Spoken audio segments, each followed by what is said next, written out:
Well, that was awfully nice of him to donate to me like that.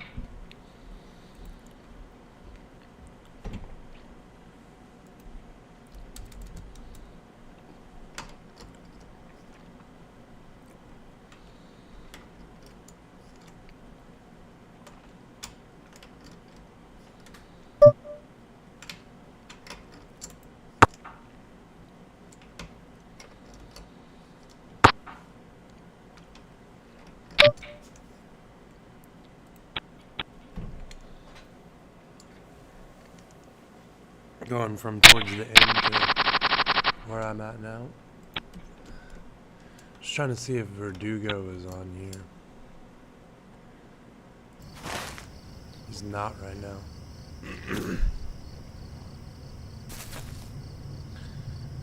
Okay, so bring Geralt's favorite boot.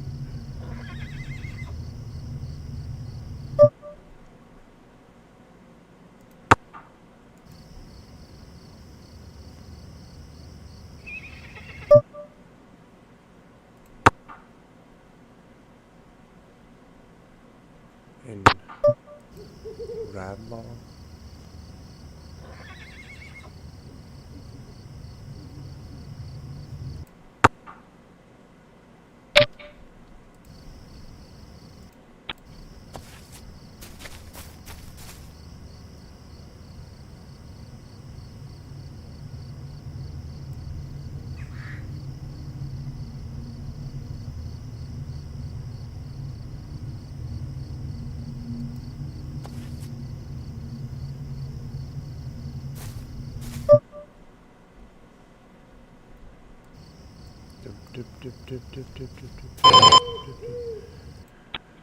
Alright, I gotta figure this game out by myself now. I don't have Verdugo to show me what to do. Might I speak with you a moment?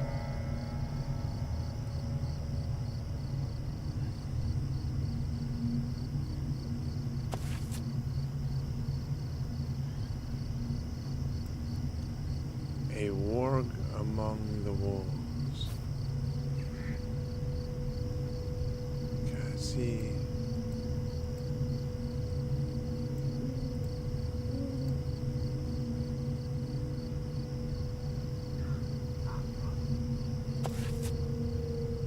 I don't want to travel directly there.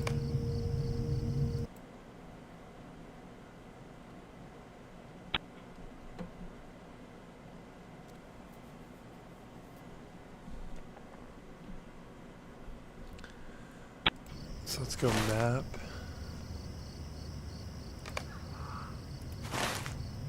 Okay.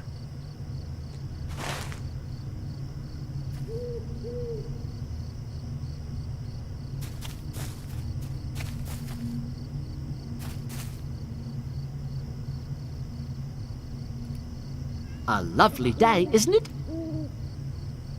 Need a moss ward, bruh.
Hello?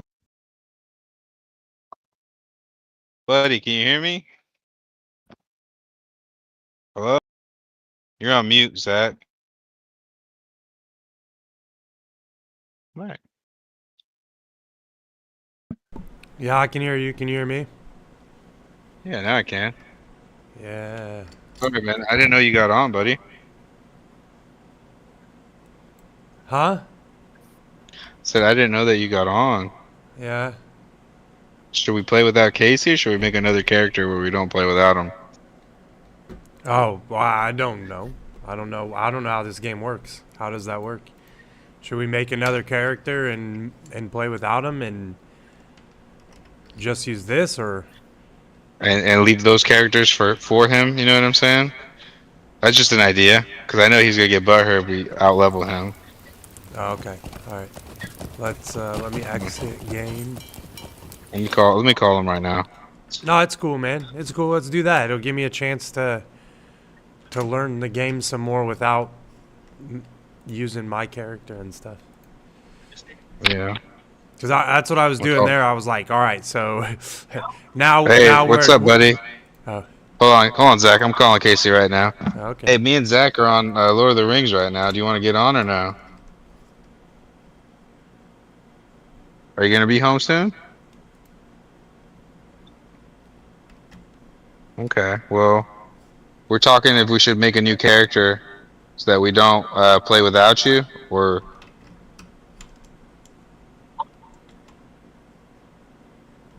Okay. Okay, then we'll just make another character. Zach said he wanted to try another class, anyways.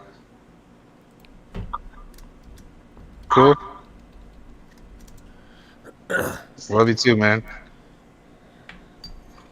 You gonna be on? Oh, never mind. Yay. He said he's not home right now. He might get on later, knowing him. Okay.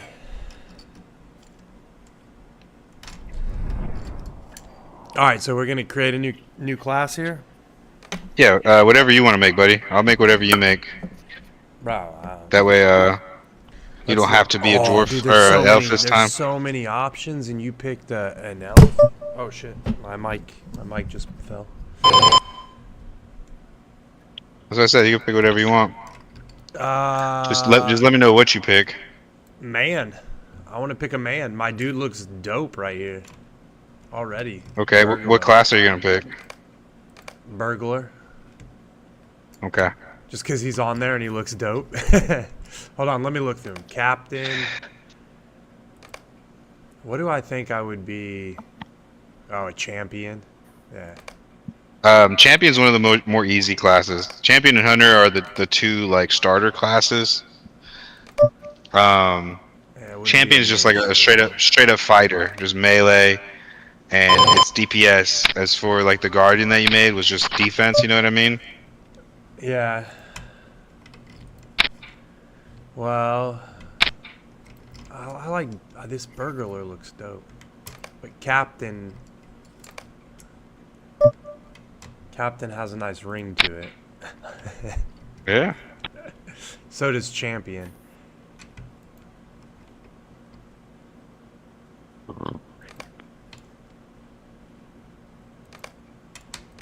Brawler. They all put the ones with the gold coins next to it. You have to buy like the Mariner and the Brawler. You gotta like pay for them. Yeah. All right. So Burglar is like a rogue. You're gonna be like a sneaky guy. You're gonna have to like go invisible and attack people in the back, like to backstab them. Okay. Captain is like a champion mixed with a minstrel. It's like a mix. So you're kind of a fighter, but you're not the best fighter. The best fighter is a champion. But you're a fighter as a captain, but you also have healing abilities or upgrading abilities for your allies. So it's a mix of the two. So you're not the best at either one. You're decent at both. Does that make sense? Yeah. Champion, Actually, straight up. I'm gonna go with the hunter. I'm gonna go with the hunter. Okay. Because Champion, I have straight up melee. Okay. Because well, I I have Guardian, but I want to play with the bow to be able to hit from distance and stuff. I don't know. Yeah. I don't really know what I want to be, to be honest. So. Do it. If you wanna be a bow guy, be a bow guy. I'll be a Guardian myself, bro. That way I could go straight up melee, and then you could hit him from a distance. You know. Yeah. Change your tutorial to before the shadow also. Alright. Done. Change tutorial before the shadow. Randomize, randomize, randomize, randomize, randomize. I'm gonna customize my guy. Give me just a second, man.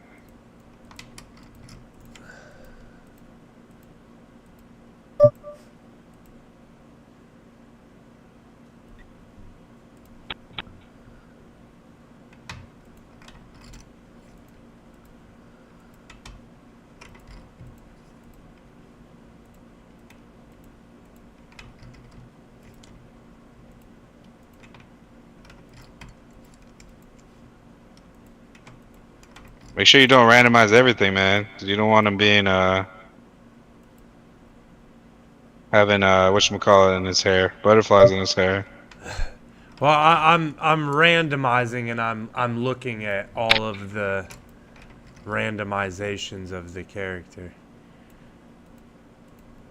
including the hair. But If you like a certain thing, you could hit the lock on it to lock it there, and then when you randomize, it'll change everything but whatever you have locked. ah, bruh. Does that make sense? Yeah. That helps a lot. Because I want to keep the mouth, the jaw. I'll keep the nose. I don't want to keep the hair, the eyes, the face. Let me keep the head.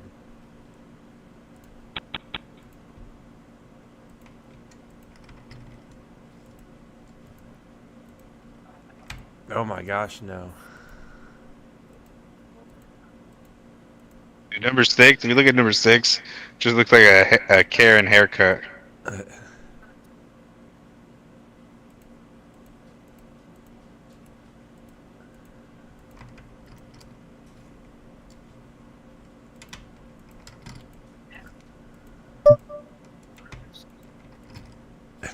It's not. It doesn't give me anything.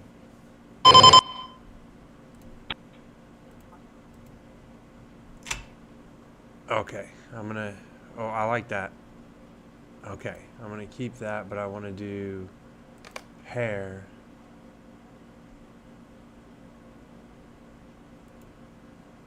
There we go. That's me. That's kind of me. Not really me, but close enough. Oh, that name is taken. Oh, I can't use the same name as my other character. Wow.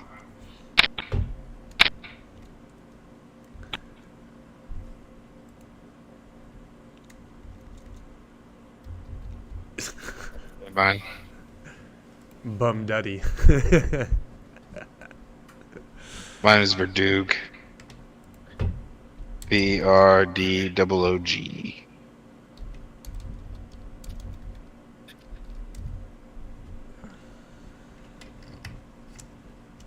Entering Middle Earth. Schmoggin' rockin'. Man, I tried to play D&D with my kids and everything and my wife today, and it went terribly. Bro. Like, I tried to set up like a kids D&D type of thing, and it didn't go so well. Oh fuck, we're in boss ward again.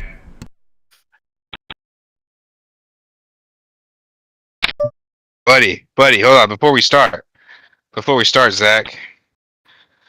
Yeah. Let me just log out real quick. I don't want to be in Moss Ward again. Let me just make another character and do skip. Wait, do I need to do this too? Let me just see what happens. Okay. I don't want to do Moss Ward all over again, bro. I want to give you another experience.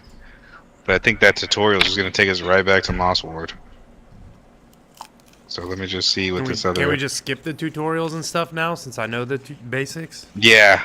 Yeah, exactly what I was thinking, man. So we might have to make another one real quick and skip the tutorial. Yeah, You, let's do that. you son Because of a this bitch. brings me to a whole nother location. Yeah, let's. Sorry.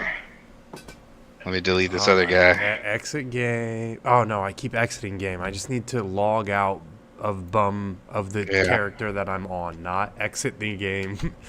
I keep doing that yeah. every time, man.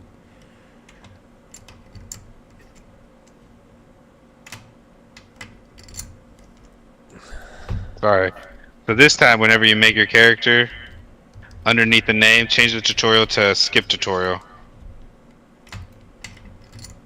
So then it'll just start us off there again, you know? Yeah, before it was like race related. And now I guess it has to do with which tutorial you pick. So that's new. Yeah, dude. It's 2025. Can't be racist. Come on, man. Racism's all I ever know. Careful, you're live. All right. Oh, you streaming us right now? I always stream. I told you that. Please enter. Oh,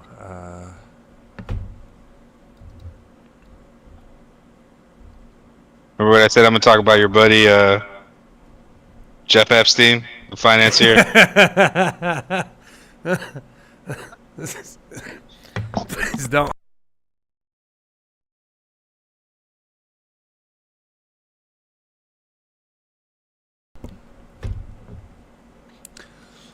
That's why they won't release it. I'm putting pressure on them. You're putting pressure on them. That's why they won't release it. Sounds about right. Hey, I told Chris to get this game. He said he might do it. Did you hit skip the tutorial this time? Make sure Oh, you do sorry. I that. didn't even start creating a new character. I deleted my old one. All right. Okay.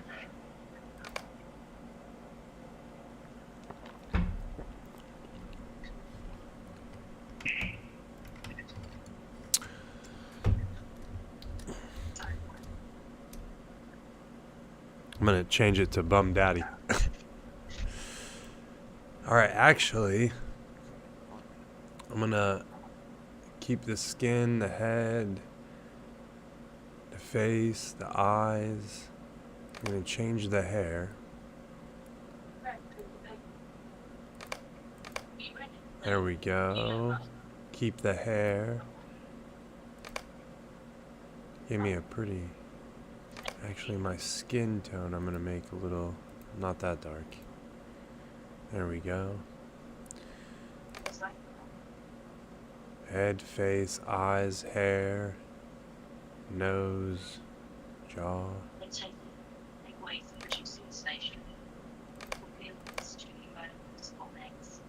Facial hair.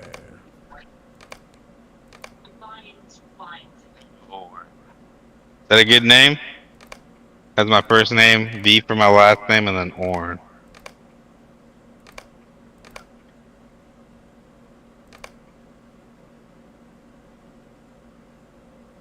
Yeah.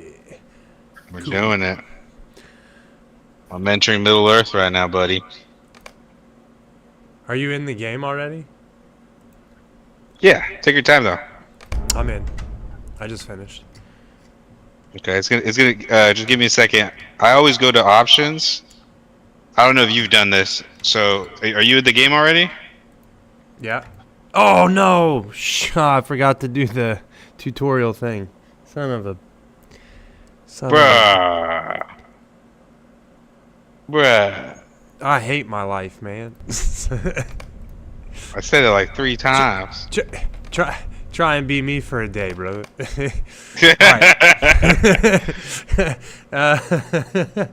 Can I just do options? I can't. I have to recreate the character again. Oh my god. Sorry, Bum Daddy. You're gonna have to die. We're gonna create a new Bum Daddy who's a hunter, and we're gonna continue. All right. At least it gives us the same stuff to go from. Hair. There we go. And then facial hair. There we go.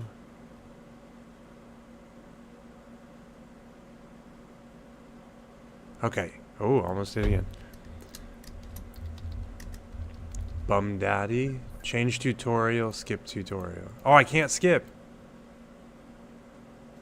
Why not? It won't let me click on skip tutorial. Try Shadows of Angmar, maybe, I guess? Hopefully it brings you here to where I am. I'll restart. I'll restart and make another one too, I guess. No. I'll delete this guy, do Shadow of Angmar with you.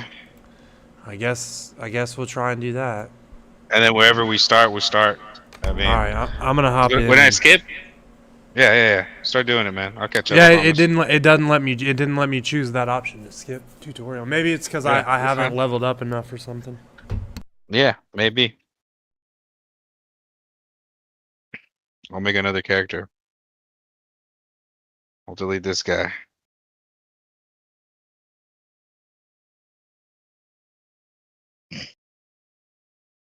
I like this is a little annoying, but I don't mind. I'd rather, get it right and then we're good, Enough!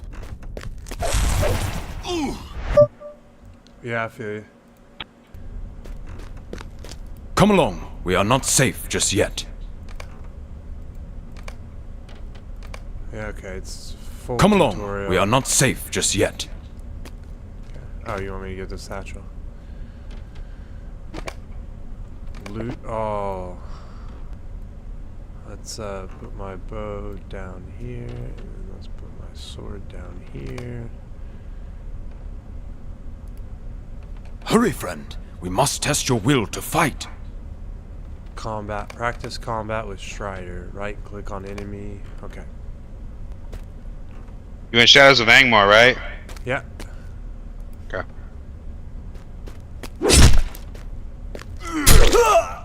Oh, am I fighting? Am I fighting?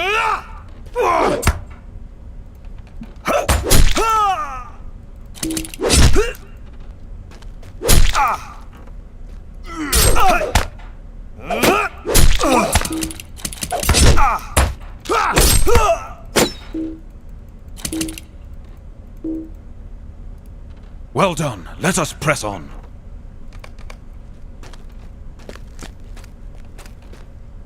Through here. Alright, brother.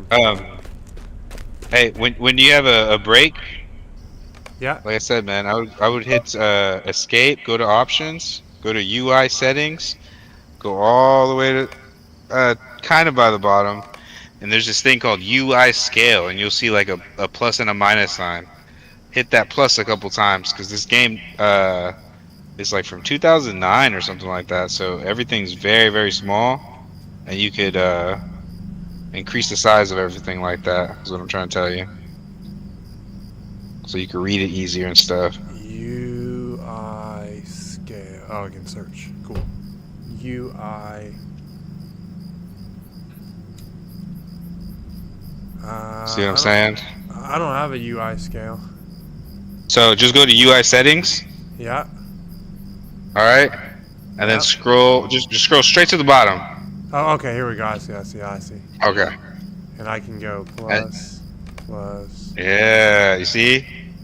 And then underneath that plus and minus, you can go individually. So instead of everything all at once getting increased, you can increase the options panel a little bit.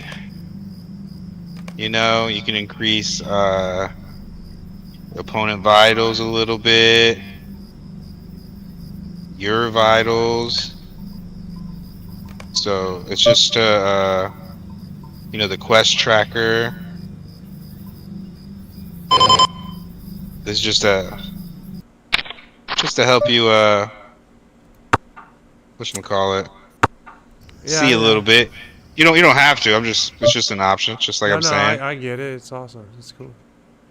And you can also do whenever you're done with that, let me know, and I'll show you another little hack, man, that makes the game so you can make it more how you want it. I didn't see that one. Raid vitals. Raid vitals. Vitals.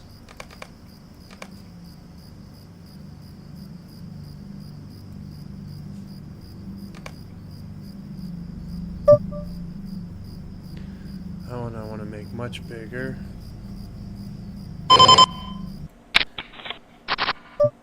Ah, okay.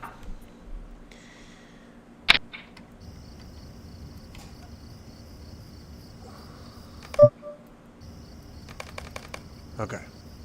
I don't know. I'm gonna mess with it from here and see what I can do. And let me know when you're done with that, and I'll show you a little, Yeah, I'm done. little something else. So once you're back to like your screen, like where your character is, Yeah. hold left control, and then backslash, like the slash right above the enter on your keyboard. Hit them both at the same time, Okay. and it'll bring up a whole bunch of mumbo jumbo on your screen. Oh, But shit. that's all the stuff, like your quest tracker. You could drag and drop it. Like if you want the quest tracker all the way on the left side of the screen, you could do that, and it'll show you like your vitals. You can move your vitals, you know, to the bottom of the screen. Oh, okay, okay. So because I'm not able to see the, oh yeah, okay, I like that. Yeah, and move it wherever you want, and then just hit control and that backslash again. Cool, I got you. I Yeah, got you. Yeah, because Here helps is a where lot, we must bro. part It ways. helps a lot. Okay, continuing the quest. I didn't read what I was supposed Okay. to do. You should find Celine beyond the gate. Celandine. Oh, I gotta fight this dude.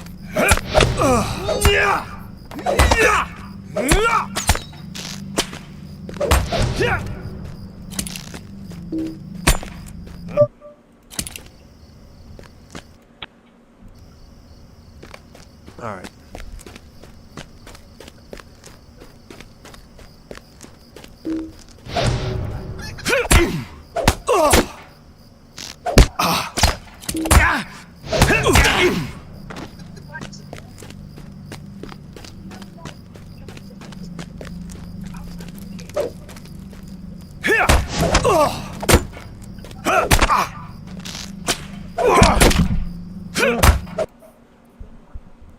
Almost knocked over my mic. Alright. Oh, Where are you, Celine?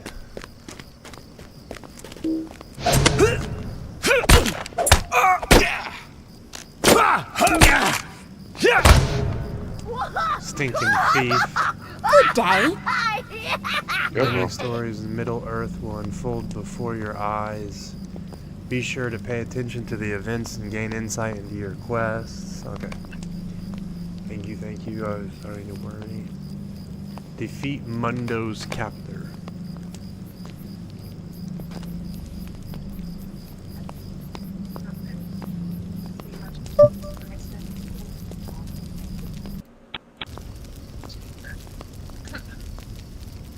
Okay. Follow you.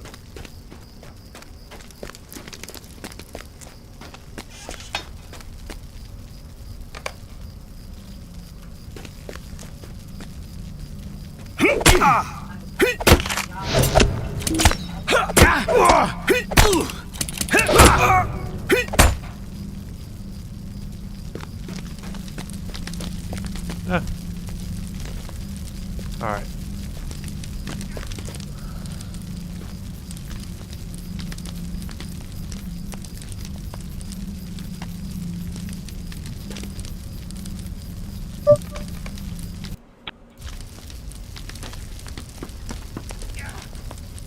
Okay, can save the other little children here.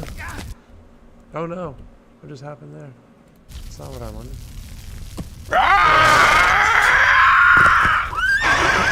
What was that thing? so Strider's Aragorn, by the way.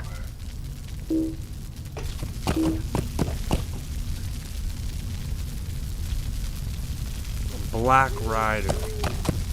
I'm talking about too far away.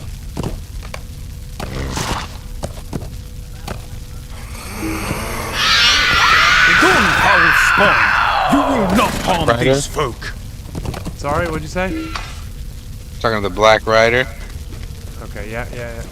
Just got past the Black Rider. Continue the quest. Oh, Amdir died. Okay, Strider.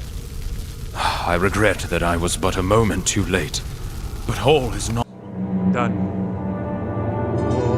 Wounded by a Black Rider, the ranger Amdir escaped with his charges into the wild, making his way back to the village of Archet.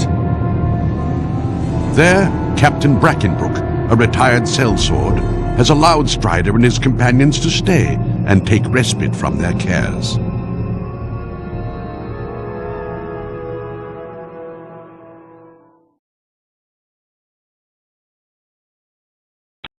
Who are you? Are you Mullah Totek or are you Bum Daddy? I'm BummDude. What do you think, man? Okay. Sends you a fellowship invite. Who are you, the Revenant? Renovorn? Okay, there you go.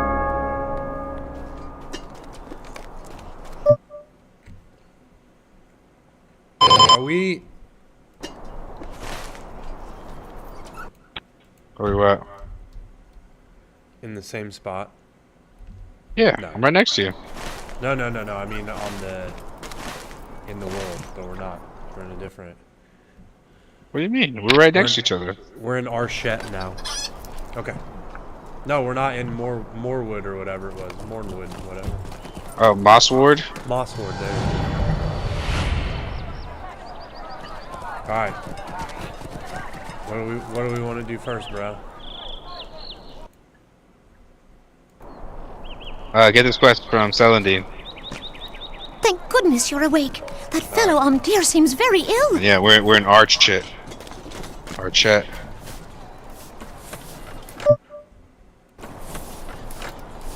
Do not trouble yourself. Talk to that guy. God, man, it knows.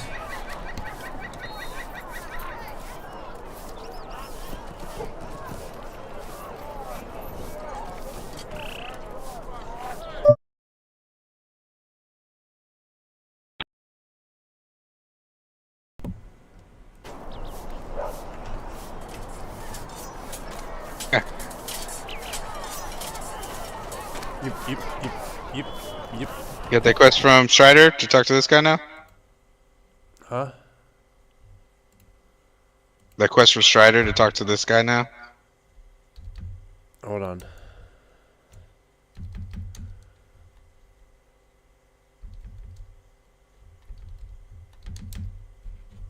Dun dun. Okay. Dun, dun.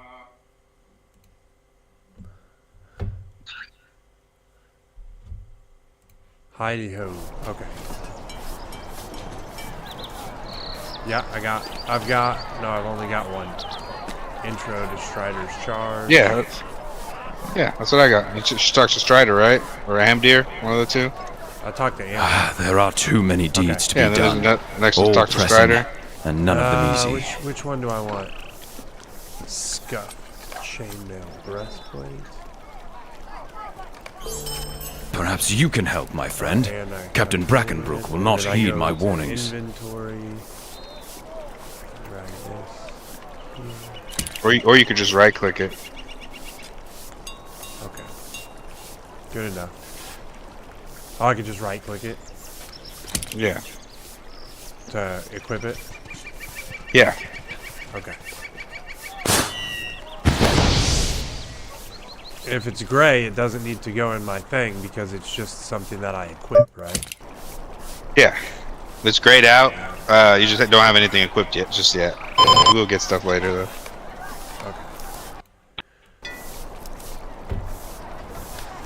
Alright, You should talk to this guy. let's talk to this guy. Alright, I don't like the look of those rangers one bit. see if Kate Henseed will believe your warning, see if Peg Pruner will believe your warning, see if Constable... Why are you bothering me?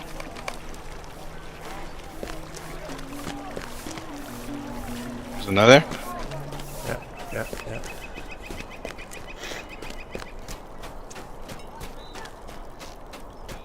One's over here. I believe. Greetings, friend.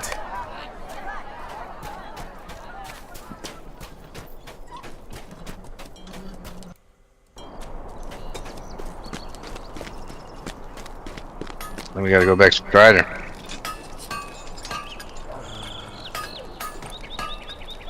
Greetings. West. What do you need? What do you have? No, nothing.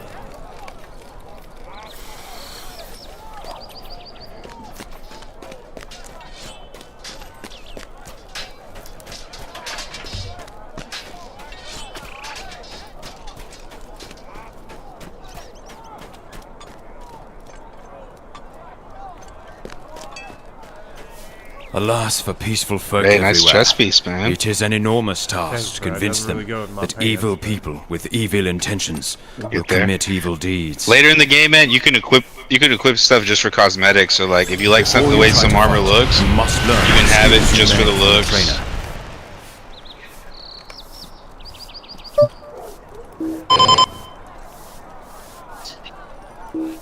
I'm not proficient enough to use the item yet. Okay. Cool.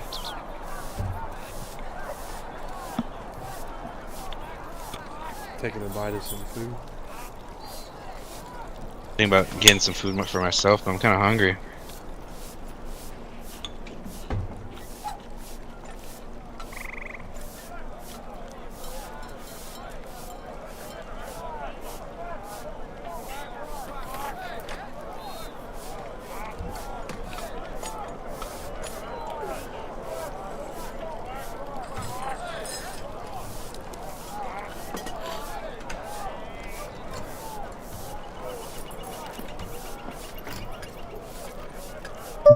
Sounds delicious.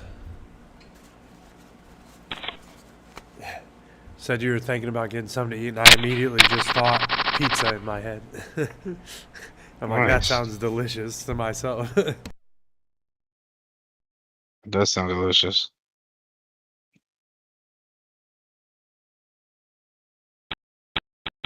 Don't forget about your traits, man. Now that you're an archer, hit that J.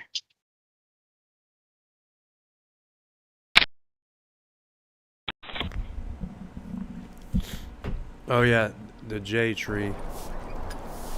Yeah.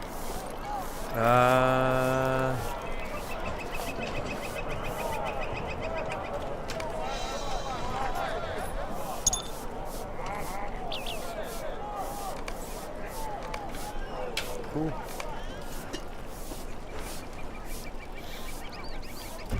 And do I have anything in it? Nope. Okay. Oh, what? Well, you said it was control here.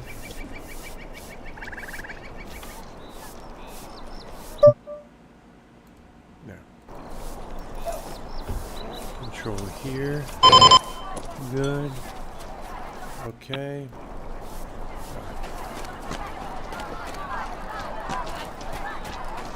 Did you grab this other one over here? Oh, there isn't one. Fight it.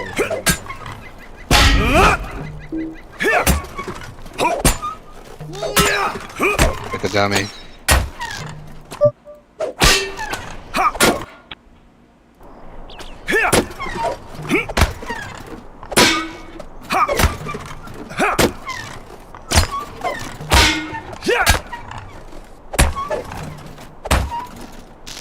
You talk to your trainer? Captain trainer, guardian trainer. Just talk to the 100 trainer. That's your quest, right? Is that what your quest says? What did your quest say? Where's the? 100 trainer's right here. Oh, there we go. Long He's crap. gonna teach you how to use your Could I skills. speak with you a moment?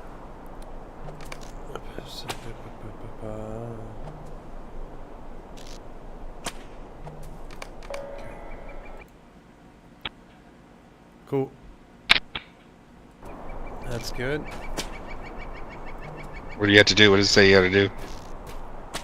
Strike the training dummy with penetrating shot. So now I gotta strike the dummy.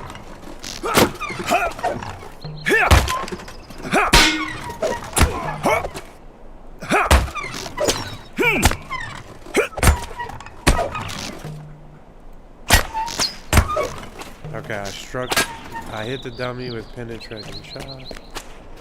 So now I go back and So I it should be talk to done. them. Yeah. What do you But need? I just did that. What? What happened?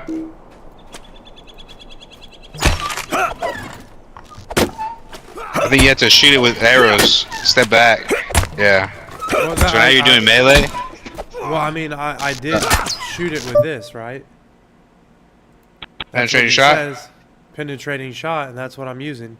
Oh, that's quick shot, swift bow. Oh, I Yeah. just saw it. Oh, I'm in more. Okay. I'm just a retard. It's all good, man. You're learning. What can I do for you?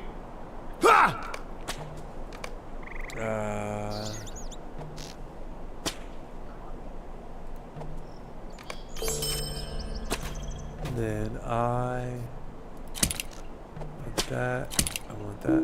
That's still not good enough for that yet.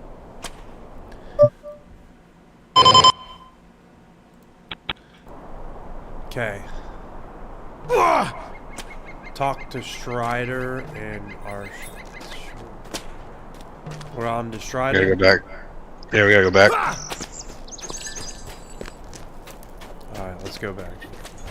Strider, you're aware of the Lord of the Rings movies, right? You know who Strider is, right? Yeah, of course. It's Aragorn, man. I just ran past him. It's right here. Yeah, you ran way past him. Well, it's because I'm on auto run and I'm also playing poker, so when the poker pops up, it doesn't click on. Do you feel stuff. confident in what you have learned? Dear, my poor old Yeah, friend. dude, I'm in massive. A shadow Lord of the has Rings fan. crept I read over all him. the books. Oh, really? Yeah. I haven't read all the books, but I've listened to the audiobooks of the first two, and then I started the Silmarillion too, but I didn't finish it. This is why I love this though, because like I hate reading a book, but I love this because I'll read all the quests, and like all these quests is like part of the actual lore. Like yeah. you go through this and you'll know about like the Silmarillion, you'll know about the war in the north, you'll know about like Frodo and Samwise, like you learn about like Galadriel. I will say it has been many years since I've read that book, like 2 decades or more probably. Yeah, so. I mean I just started playing this game again, bro, and literally like I hate the graphics of this game because it's so old, but I love the lore, if that makes sense. That's the only thing keeping me to play the game. I fucking love the lore. The reason I read Lord of the Rings, I read Harry Potter for the same reasons, because we used to take like book tests, right? You got points in classes and stuff for taking book tests on the computer, and the harder the book, the less tests you had to take. So if I read Harry Potter or Lord of the Rings, I only had to take 1 test, and I accumulated enough points to not have to take any more. So I just read the hardest books I could find. Lord of the Rings and Harry Potter, stuff like that was on them. All right. Are we moving on or what? Yeah, get that quest from Captain Brackenbuck. I'm gonna go pee real quick. Oh, okay. I think I'm gonna make a sandwich real quick, man. Okay. You give me like 4 or 5 minutes. I'll be right back. Oh, you're good, dude. I'm playing cards, so I'm chill.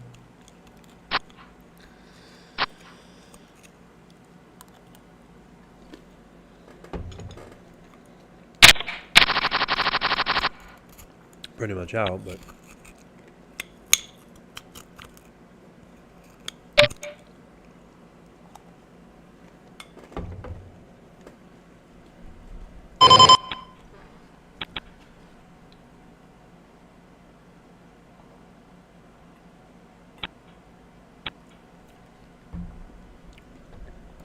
There's no places to get my money in.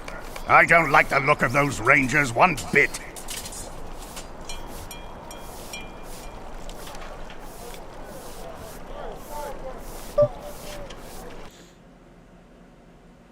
Here we go.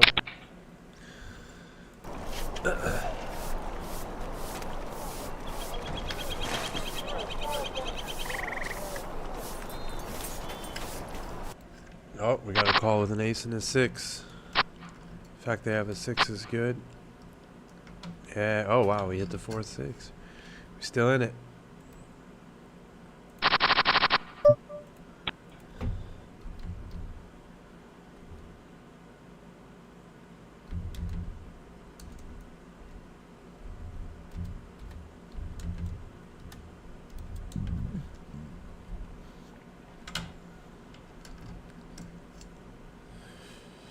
All right.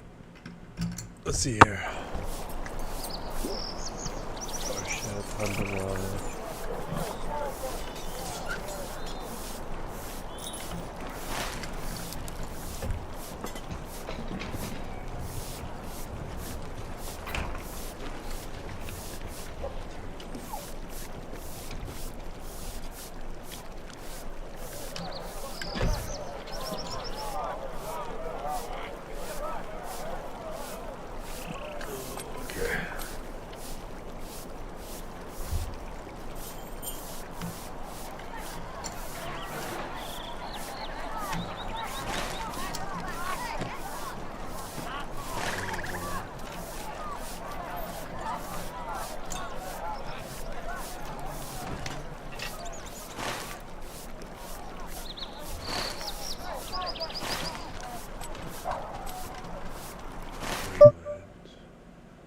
Breland is in Yorkshire.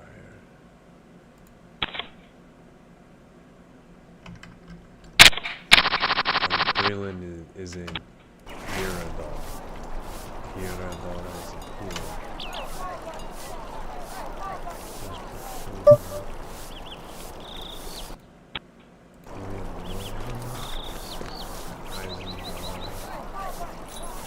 No.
How may I help you?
Greetings.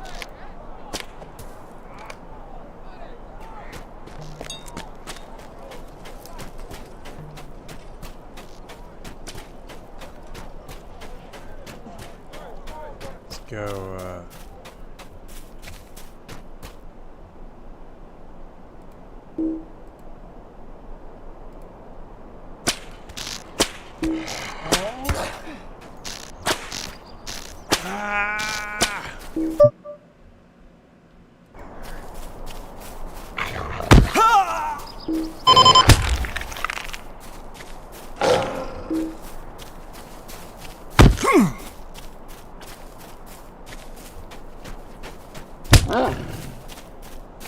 God.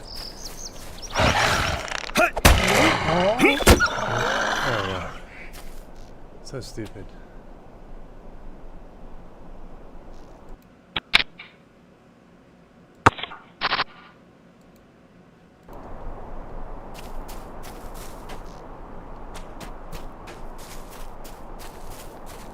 Let's do another one here. Let me go here, here.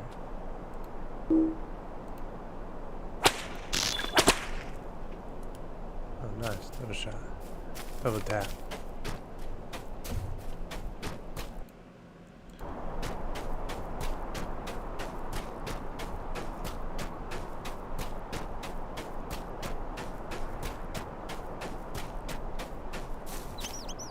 Well, well, if it isn't the rumor monger. Well, I've heard about you, BummDude.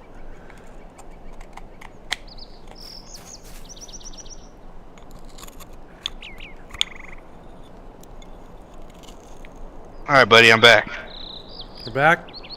Yeah, I'm sorry. I made myself a sandwich. Had to rip up the rotisserie chicken. No, you're good, man. I might get some food here in a second as well. Where you at? You went on to the next quest, or what? I went outside the town to just mess around and killed some wolves. Now I'm talking to the Calder Cobb for a quest. I don't really know what I'm doing, just messing around. Yeah, I pricked myself and made myself bleed with the bone from the chicken.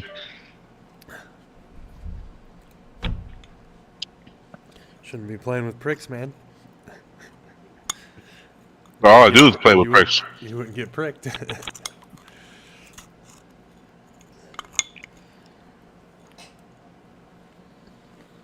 You gotta hide the pricks when I'm around.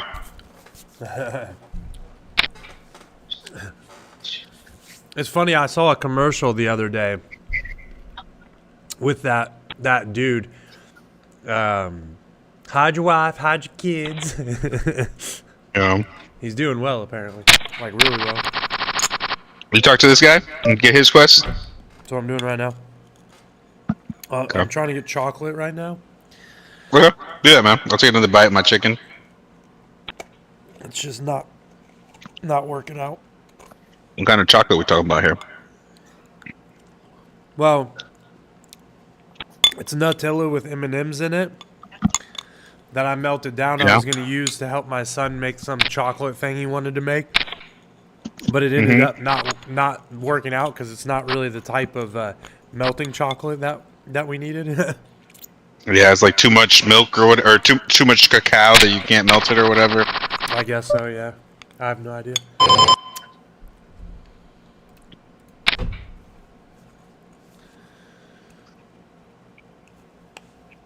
Ah, come on.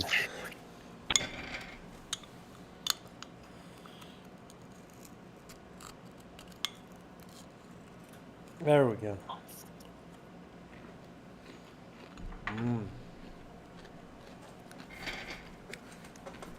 It's like kind of burnt though, so it tastes pretty good. It's weird.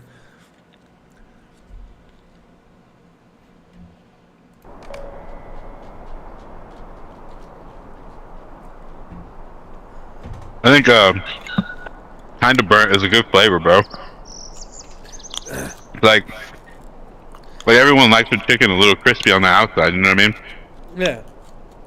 Well, like when Or you're like talking about cookies, me, I like my favorite cookies are the super fluffy that are super crispy on the bottom, kind of crispy or medium crispy on the top, but like super fluffy in the middle with like the juicy, you know what I mean? Like the. That's where I'm at too. You need to be close to like raw too, and I'll still eat it. Well, that's what I mean. Like in the inside, it's not. It's more rawish, right? That's what I kind of mean. Like fluffy, like rawish. But yeah, I'll eat. I mean, I'll eat cookie dough, right? Like give me a tube of cookie dough and I'll eat it.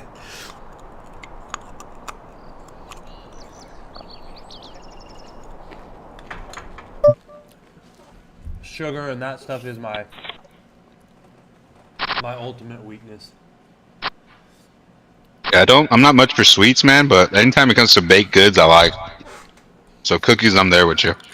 I just don't like candies, bro. Anything with sugar. But candies, when it's just straight sugar, bro, like sweet tarts or nerds or.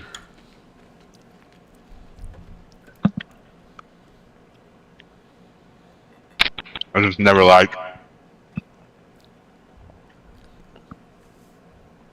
It was a good meal break, by the way.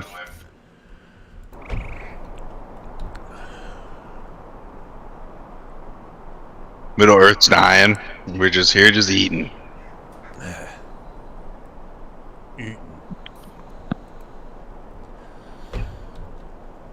All right.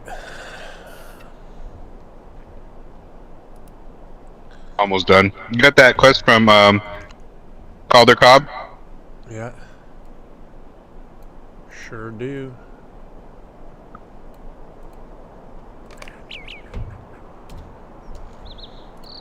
There we go.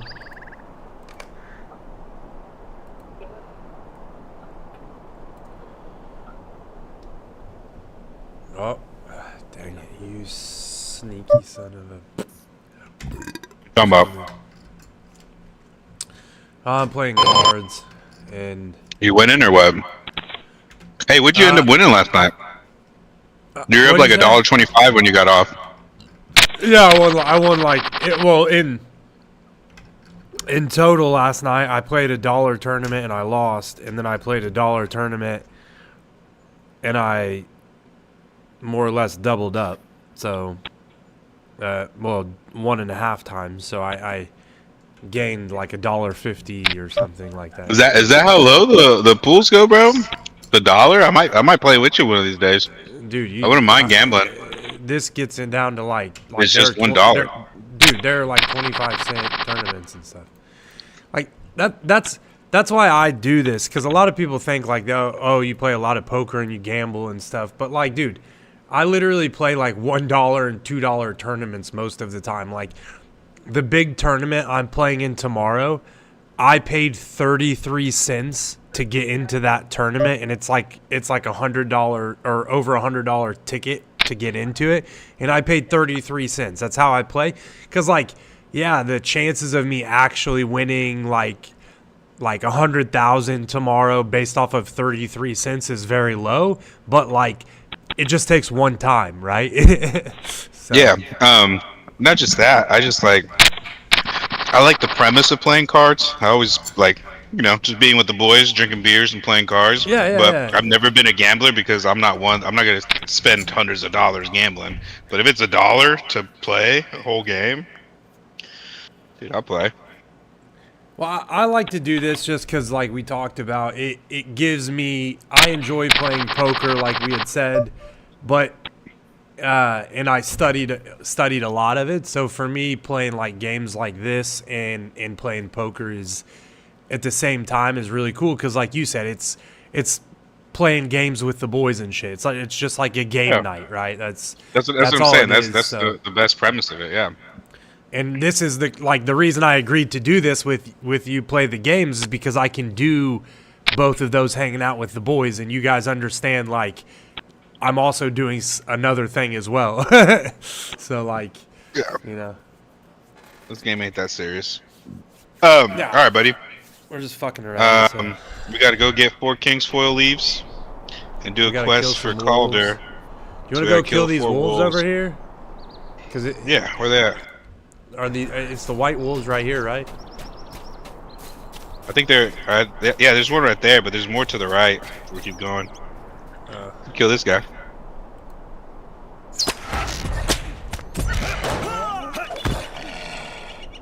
Nice. See how much damage I'm doing, bro? Yeah. Remember last night you weren't doing none at all? I'm telling you, you gotta learn how to play, bro. It's the abilities. You gotta use the abilities constantly. No, I know. I get it. Push.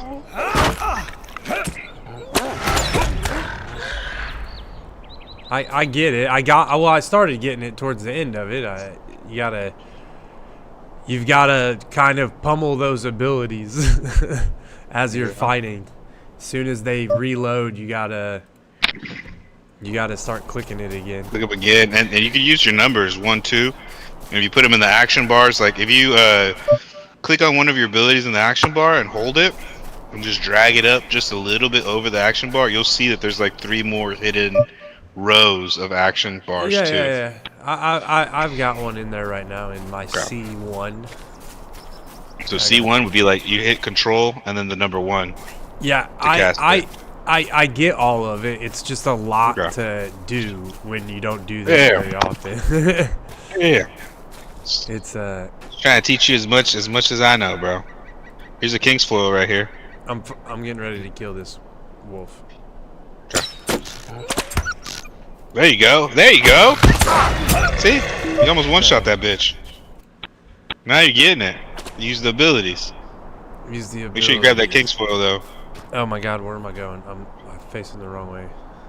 I hate when I do that. I turn the camera and what I do, I use WASD right to move around.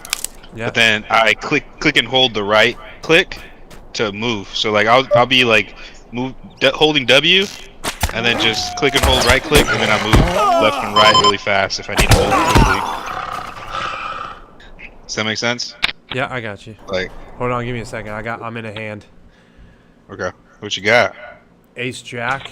Oh, they all folded. Ace Jack. So yeah. Okay. I'm 32 out of 38 and 17 get paid, but which sounds not. I mean, I'm in a bad spot, but I mean, one double up and I'll be in the top half of the field, right? So I'm not terrible, but it's like kind of I need to hit a hand. Did I ever tell you about the time me and Chris went to go play poker at Chris's house? You know Big Black Chris? Yeah, I know. I've heard this story so many times. You heard that story, bro? Yeah. Okay. And Chris was ready to fight Chris for me. He was hyped up, bro. He was ready. Hell yeah. I mean, Chris was ready to fight Chris. As it should be in that instance. Like, when you're wrong, you're wrong. You know what I mean? And like, yeah. Make sure you're grabbing all the king's foil, buddy. You mother fudger. You just min raise. What? On the flop or what? No, pre-flop, but I'm on the button and he just min raised, so I don't ever fold to that. And I had ace 10. I just didn't hit anything, which is why I don't like that, because I just put money in knowing like no matter what came out, I'm either gonna hit and go all in, or nothing's gonna come out, which is more likely, and I'll lose money. Yeah. So the second happened. I can't pick that up. You might already have all 4 of them if you can't pick it up. Kill the wolf. Go. Yeah, we just. And we leveled up. Yeah, leveled up both of us. Let's go back. Turn this shit in. And remember, every time you level up, man, you get another one of those skill points. Oh yeah. So J. Yeah. Here. And like, it doesn't seem like much, man, but like if you read it, it'll be like 5% extra damage. But then the 5th one is 25% extra damage, and that scales with your level. You know what I'm saying? It's crazy. All right. I'm following. Oh, hold on. Actually, we had to look on top of Brown's Folly for the source of the wolves. Or Bronwee's Folly. What's at the top of this? That's dope that this game is still online and it's free like this. Bro, the crazy thing is, like, they're still updating it. That's what I mean. They're still updating it. They're still like, you see people playing it, like. Okay, that's it. So how do I do this now? We've got to look. No, we just had to kill that guy. Oh, we just had to kill You should that. have. You should check mark for it now. Yeah.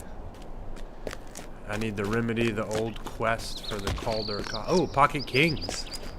I like to see that. Oh, nice. Whoop. It's always good to start with a pair, bro. You know it's an old game when there's no fall damage. Yeah. It still gives you damage in the sense of you can't move that fast. Oh, really? Yeah, that's why like you walk all crippled and stuff. I never really noticed that. I don't know where I'm going right now. Am I going the wrong way? Come to me. Follow. I'm getting to you.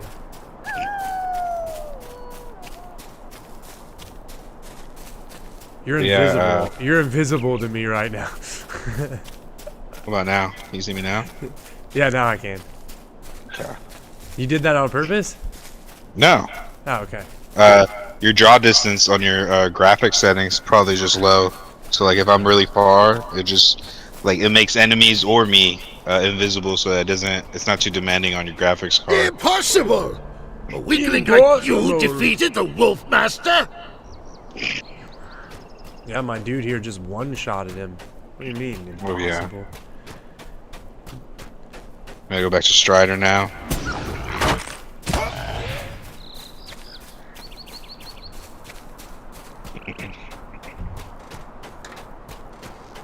Didn't get anything with my Pocket Kings. No one called me.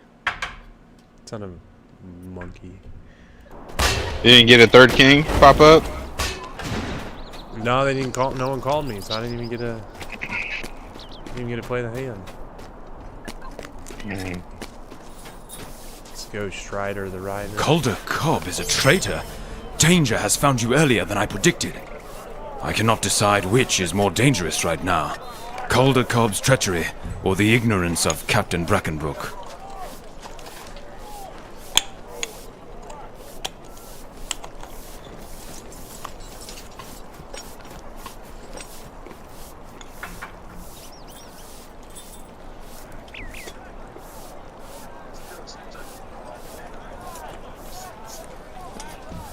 Alright.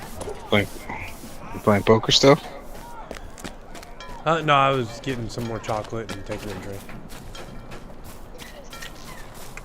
I have to like scrape the chocolate out of the bowl. Yeah. Boy, you there! Let me go! Calder Cobb can vouch for me! Well, if Calder Cobb can vouch for you, then why are you in this stop? What can I do for you? My dude. If you pay attention to the story, bro, it's actually pretty good. I can tell you the story. I don't want to ruin it for you because I've done this quest on the main guy. So, okay, yeah, tell me the story. I mean, if not, I'll just have the AI tell me. Our tutorial was coming from like another side of town that was it was like another town just out on the outskirts, right? And it got raided, right? And it got raided and it got destroyed. And you know how like Strider saved you from the jail. You helped fight back all those people. There was a Black Rider there, and you saw the whole town like in embers. And then you come out and you're with Strider and you're trying to tell everyone, like when we first went to like those 3 or 4 people around town, and we're telling them, hey, they're trying to raid this place next, like we need to protect ourselves, and no one believes you. This guy in the fucking stocks or whatever is part of that gang. But the thing is though, is that the people don't believe it because this is such a safe area, and that's exactly why it's so ripe for the picking. And that's why the other place got raided, and now all these people here don't believe it because they're not used to that kind of thing. But then as we go on with this main story, it will get raided, and some of the people like what is it, Elder Cobb or Cobwell or whatever that guy's name is, like in on it. They're in on telling everyone nothing's gonna happen, and but they raid the town. Everyone up. Okay. Yes, exactly. And then so let's cut when we this get dude's to that head point, off right now. Can I do that? You can't. No, you can't. But that's how the story goes, though. So you'll get to the point, so like you keep doing this main quest. All right. Yeah, you get through the story, and then this whole town will be getting burned up to embers and stuff, and you'll be like, "I told you so. I tried to help you," and then you try to save everyone, and then you move on to the next town. Oh, King Jack, gonna be all in.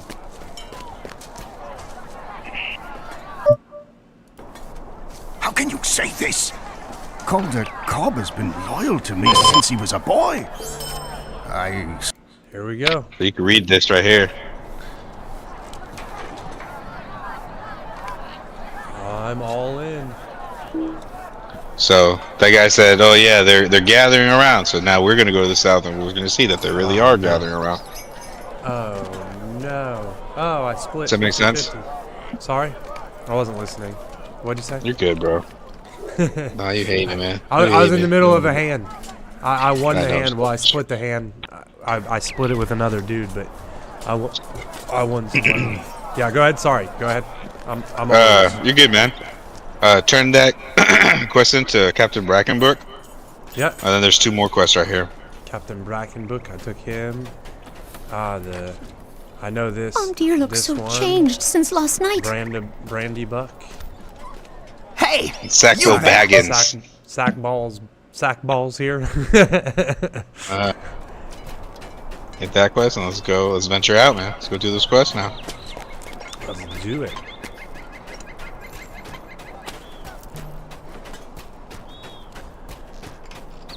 Oh, hold on. I'm gonna do one thing real quick. Here, wait. Before you do that, stop your character. Stop your character. Yeah. Right click on my portrait. So click on me. Hold on 1 second. What I'm gonna do first is I'm gonna go to my YouTube channel. You could. Here, wait. Before you do that, stop your character.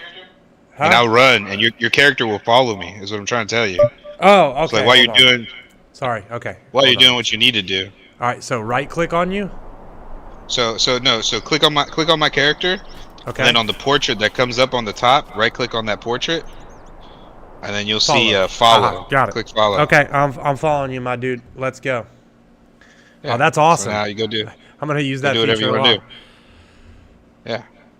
Well, because I'm gonna send my stream to Chris.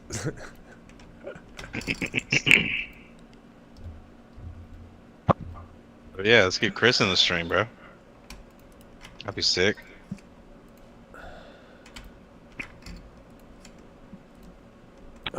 I'm sending it to him for fun.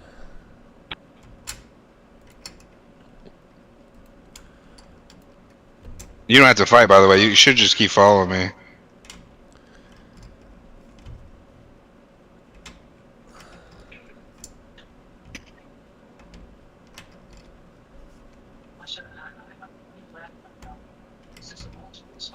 Will I get damage or no?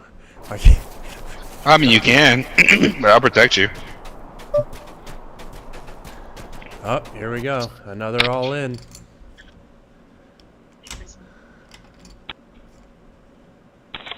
Yeah. I won.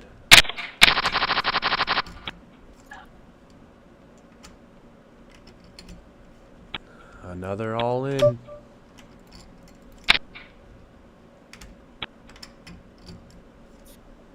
So, like, look, right there, I just got you some boar meat. You don't even have to play. You see what I'm saying? That's crazy.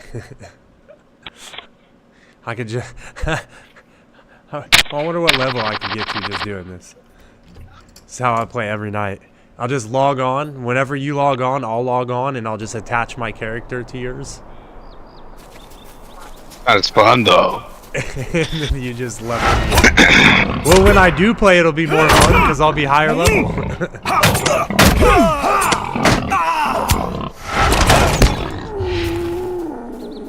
I can even help you fight. This is so cool. Anytime we go on a long ass run, I'm just gonna follow you. That's fine, bro. That's awesome. It'll be easier at like level 10 or 12, somewhere around there. You'll get a horse. Makes it a lot easier to travel. It's awesome that I can even help you fight, dude. Like, Here's a quest you gotta turn A in. stranger, eh? You're the best thing that's happened to us all day. Our best hope is to get help from Combe, our neighbors. They will not let our chat fall to brigands.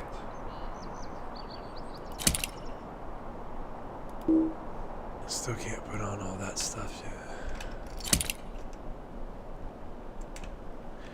So if I don't put on that armor... Oh, I lost you. You're good, you're good. I'm right here. Skin is the last boar meat. Stay a moment. You don't put on which armor?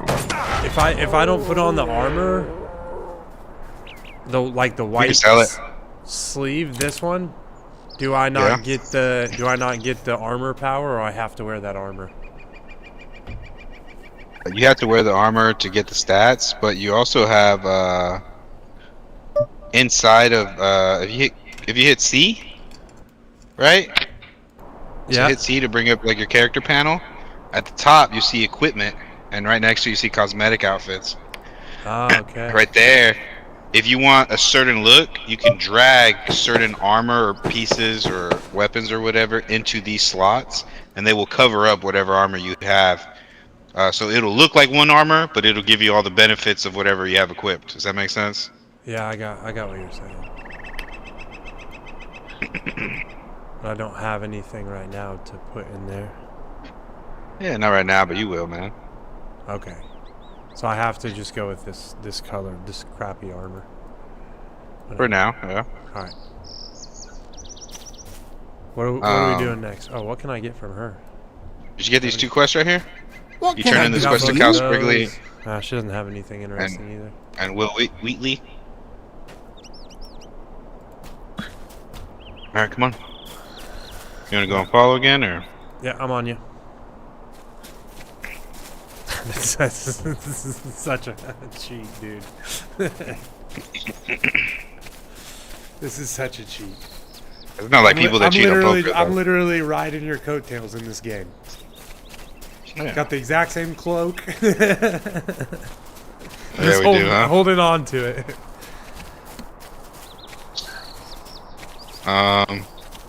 This guy, you gotta right click on this guy.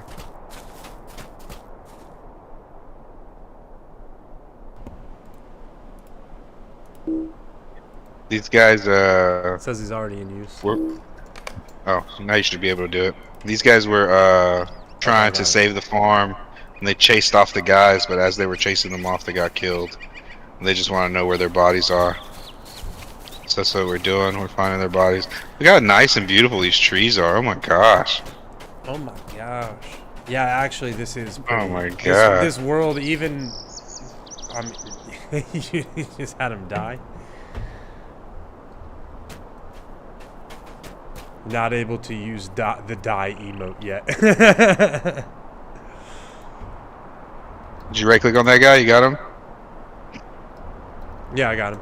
Well, hold on. Let me double check. This guy? Yeah, okay, I got him. Now you get him.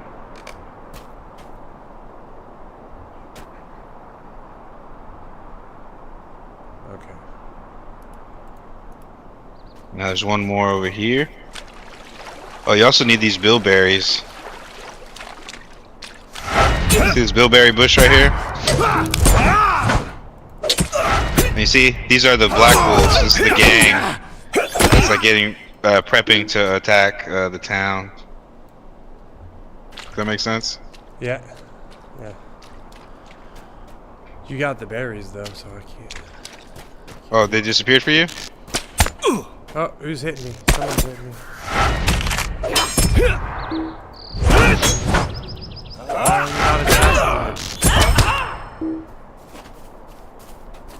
Target is already dead.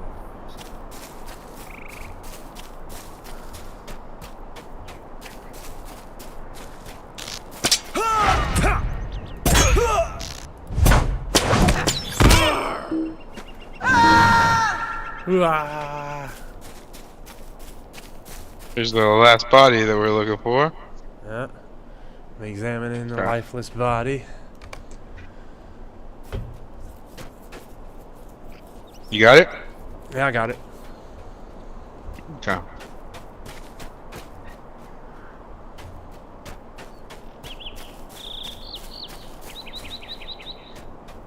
Now we gotta find more bilberries, and we gotta go to Combe and ask for help. Yeah. 1 of 4 bilberries. Oh, you got 1 bilberry already? Yeah. Tell me if you get it whenever I pick it up. Yeah, that's it. I don't wanna Did you get that? No, I'm gonna get this one here. Okay, grab it. They're gonna be all along this river here. Why can I not grab it? There we go. Now I got it. You got it? Alright, Is let's there like go an a auto little. center button? Oh, I got another bill. An auto what? An auto center button? Hit the right click and hold it and just move it around just for a second. Does that make sense? So right click, hold, move left and right real quick.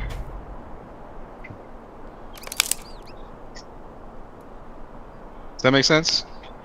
I guess. Alright. I think I got it. You got all the bilberry bushes? Yeah, 3 of 4. Here we go. Last Okay. one. There's another one right here. Yeah. Got her. Alright, I've got everything. All right. I just need to do the plea now.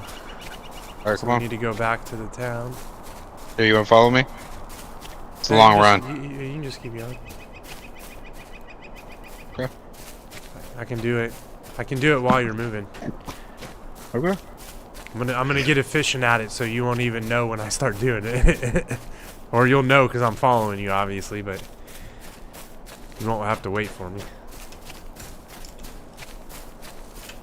Look at that, I'm making you zigzag. Making you zigzag. Oh, pocket 8s. It's for sure gonna be an all-in. I'm 22nd out of 17. I'm close to the money. If I can get a double up, I'm pretty sure I'm gonna make the money.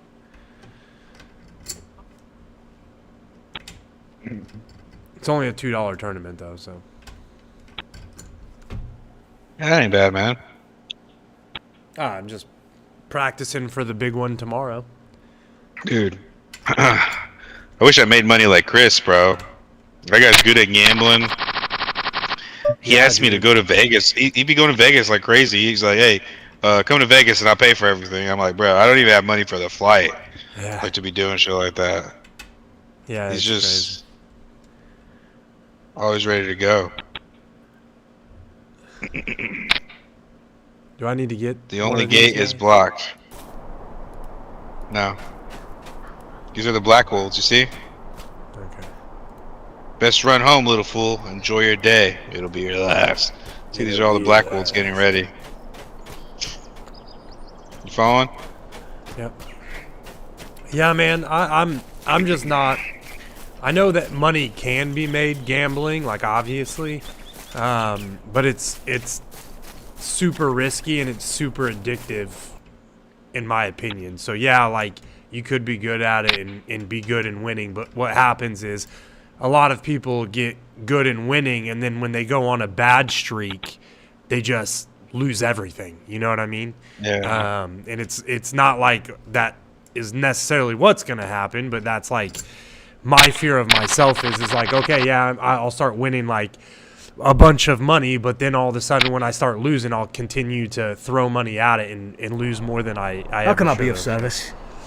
Yeah. Make sure you're turning these quests here. Choose one. I want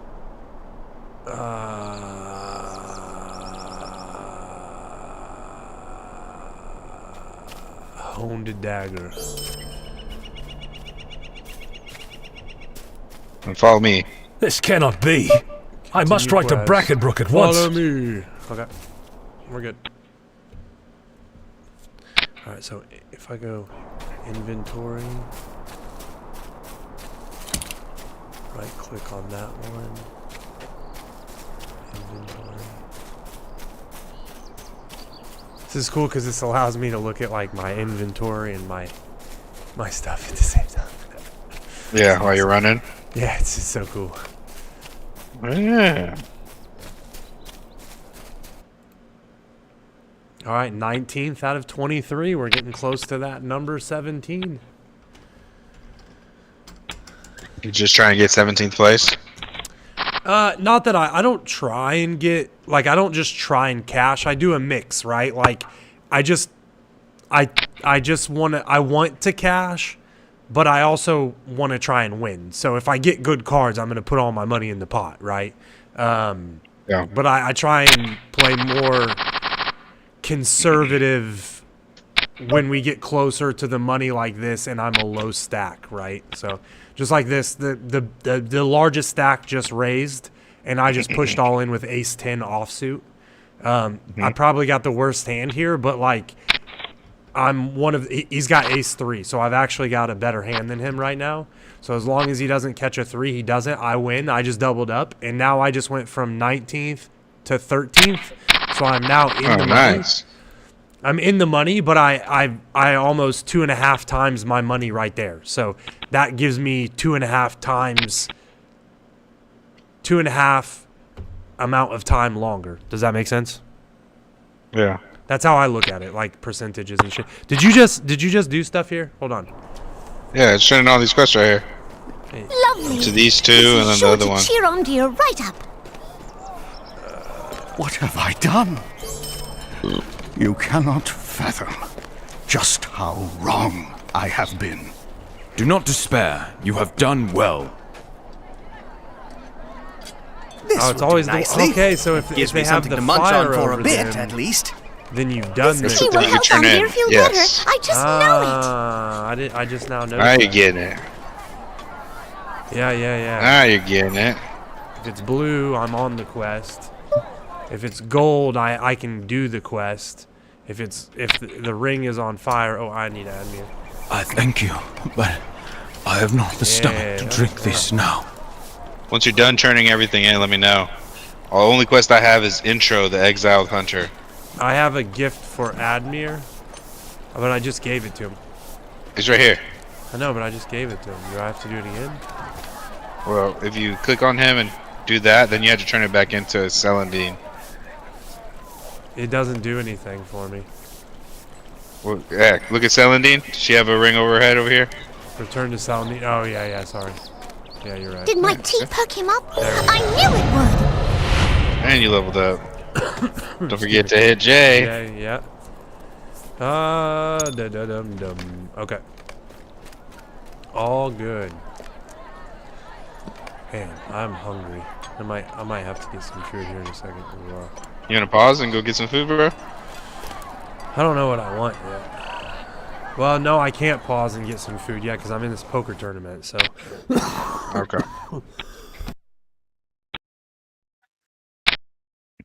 Let's go talk to this exiled hunter. So you saw with the quest that we're doing, right? We're saying, hey, this place is about to be ambushed. We go to the farm. They're like, hey, we were already ambushed. Then we try to go to the other town, and it's blocked off by the gang. We go to the ruins. There's the gang there. So now we're going to exiled hunter. It's a guy that none of the town liked, and they kicked him out. And now we're gonna go to him for help.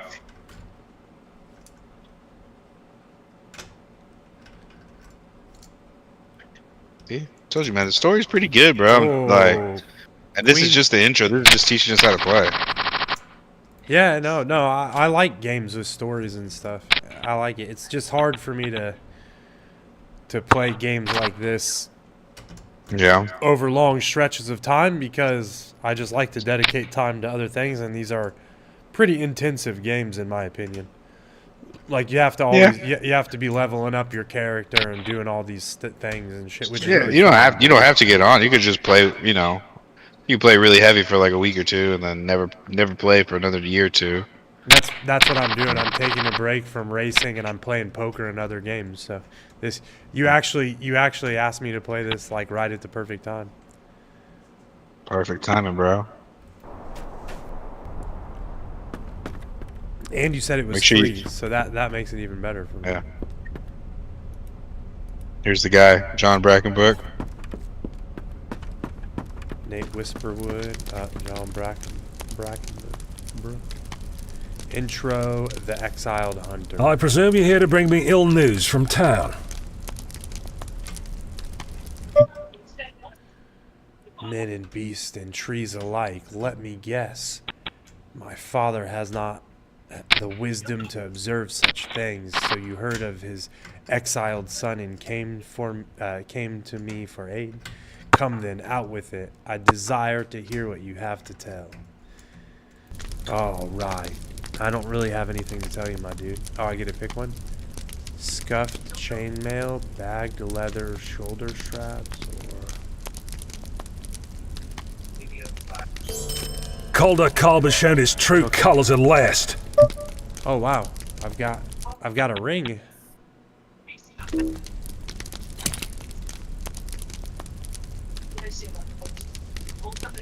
Copper band.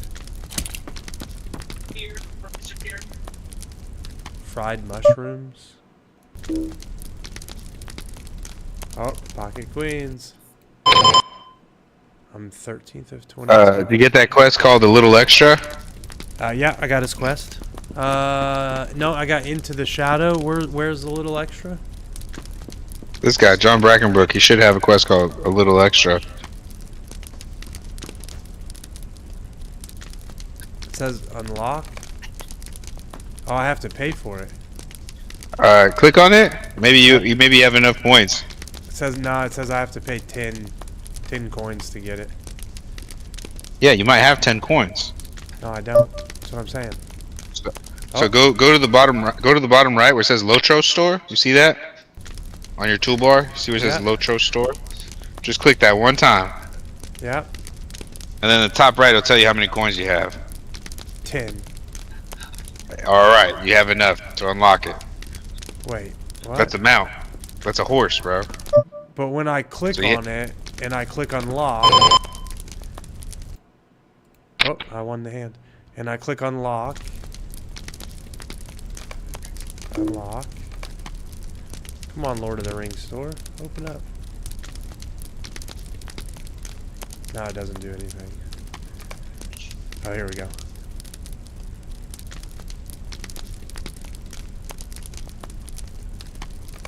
What the heck? Okay, so when I click on unlock, where do I need to click next after that? I'm not sure. It just shows For me, I was just able to unlock it. It shows me specials and like that. Account, character. Doesn't say crafting, featured items. Homestead, harvest, specials. What the heck is going on? Yeah, it says to unlock a little extra in Lotro for your first character. Complete part 1 of the quest, a little extra never hurts. It says it's free and it gives you the Lotro points. Then accept part 2 from the same NPC, John Brackenbrook, to buy the riding skill and mount. So get the quest and then talk to him again. And then click the quest. A little extra. So try to talk to him again, because he gives you a mount. I got a mount now, bro. I got a horse.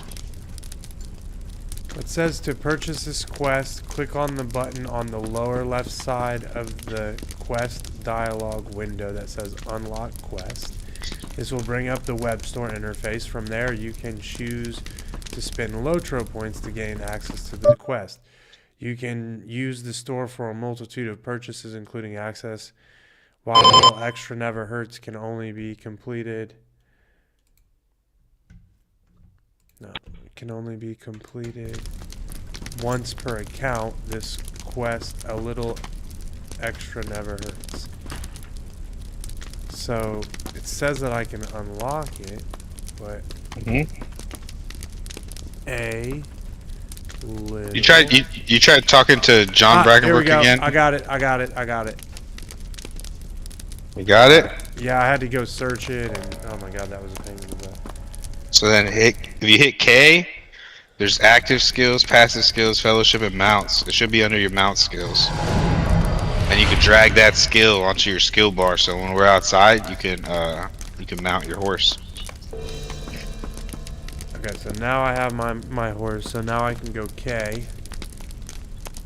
Penetrating shot. Oh, I don't. Okay. Mounts. Mounts. See the little There tab? we go. Mount skills will be shown here after they are acquired. I don't have a mount skill. Oh, check your back. Check your back. Inventory. Okay. Inventory. Ah, there we go. You have a little horse. And Right then, click it. Are you sure you want to add this mount? Yes. Okay. Now. Now it'll be on your skills. Inventory K. And then mounts, yep, there we go. And then I put him as number 0. Fellowship, passive. Oh yeah, that's right. I can add this stuff in there too. Low Yeah, passive you don't need to. It should just be active one that you add. Quick Passive shot, is just it's swim, always on. Okay, all of those are in. Okay, I'm good. Cool. All right.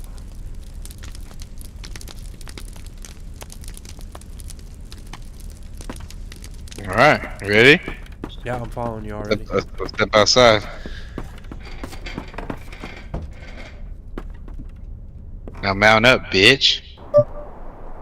Now, how do we mount up? How do you mount up now? Okay. Click your skill. You dragged it onto your 0. You said. Mount it. And then if you don't like where your mount thing is, remember you can move it Yeah. No, it's cool. with I like it. control. Okay. Control and slash. Look at that, buddy. Alright. On the mounts. Mount up. That's way Pretty better cool, than huh? going by foot. Been running. Pretty cool. Pretty dang exciting, huh? Marsh fly. My horse's name is Little. Yeah, you can right click on the portrait and you can change the name. See it? That's okay, I don't care. You can rename it. Rename it Big. Big bum daddy.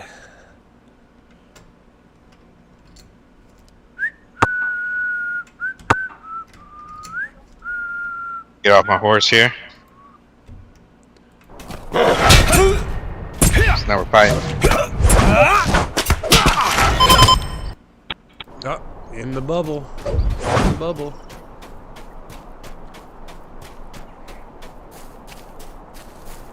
10th out of 20. Almost to the Hey, money. you've been coming up, man.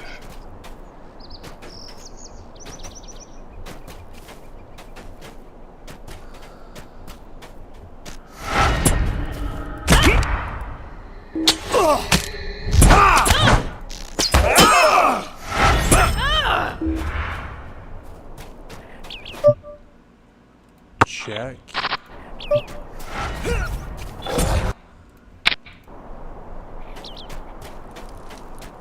Make sure you get these Black Wolf plans right here, buddy. Yeah.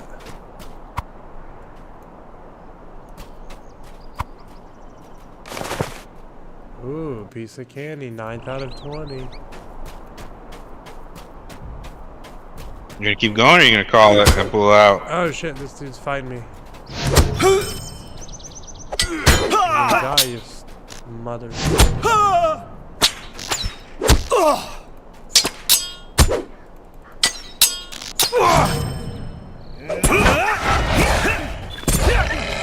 Alright, what else we gotta do in here? We gotta do other things? No, that's it. Oh, pocket aces. You got the plans, right?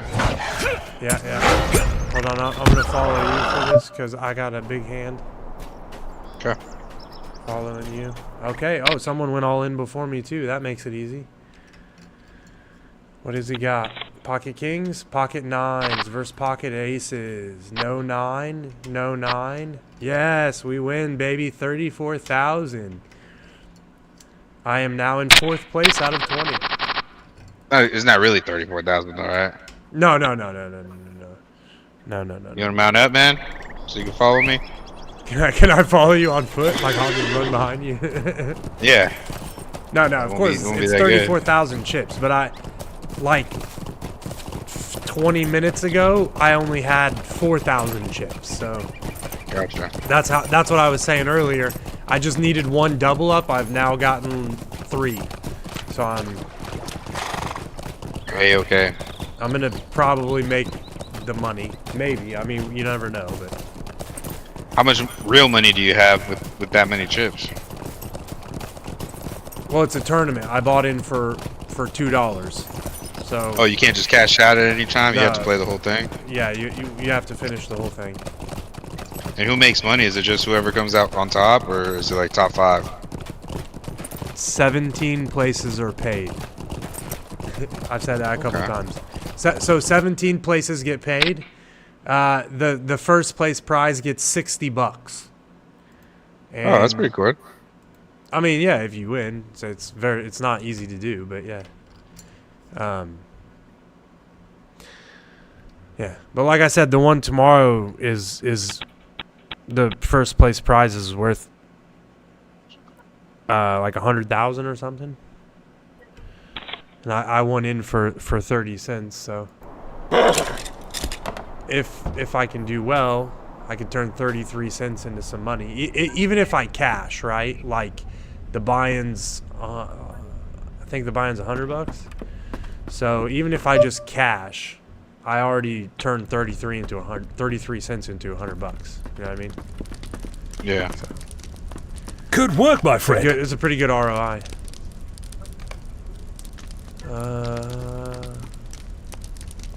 I think I want the plumbed hat. I believe there is hope for us yet. We only need a... Oh, I can't do that. I'm in combat? I don't want to be in combat. I don't know why we're in combat. I'm in combat too. I think it's glitched out.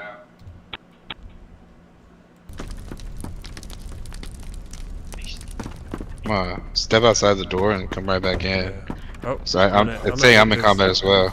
I'm gonna hit this hunter up real quick. Accept his mission. Oh yeah. Fixed it. So you have a intro, Slender Hope, and intro Signs and Portents. Third those two out of quests? 20. Moving on up. Hey, that's good, bro. What's up, dude? You have Are the you 2 out- quests: intro, Slender Hope, and intro Signs and Portents. Yeah, I just wanna. Yep, Slender Hope and Signs And Portents. Yep. Okay. We step outside. You gotta talk to this guy right here to the left of the building. Step outside. To your left. Mount up.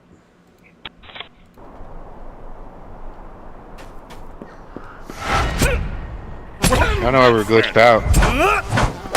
That we're in combat.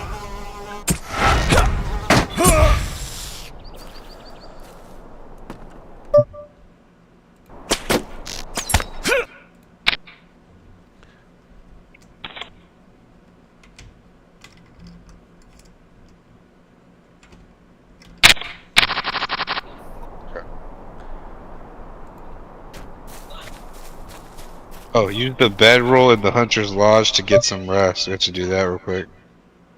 I'm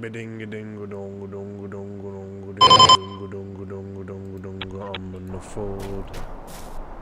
Probably should call. Travel now. Oh, it says you cannot enter this instance while in a group. Do you have that quest to use the bedroll? It says travel for the bedroll. Yeah, travel now, but it says you can't do it in a group. You cannot enter So let's this just leave. instance while in a group. So let's just Wow, leave group what? real quick. You wouldn't. And now do it. Okay, you left I guess the we have to group? do it. We have to do it. Yeah, we have to do it solo real quick. Solo dolo, I'm traveling.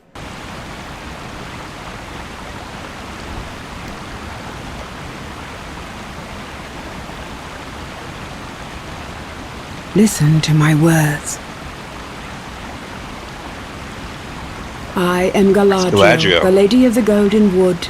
Do not be afraid, my friend.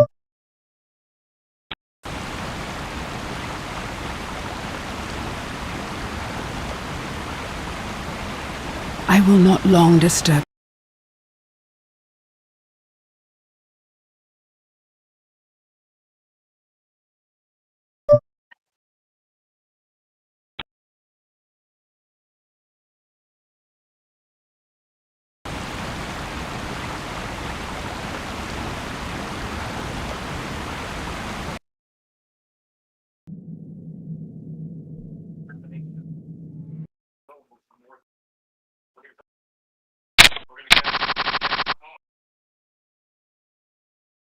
It just says door. I don't know if you are where I am, Zach, but the door has the name over it and just ruins the video. Oh, sorry, I was on mute. I dread the land of Angmar. Shadows once stretched forth from Angmar to threaten Middle Earth.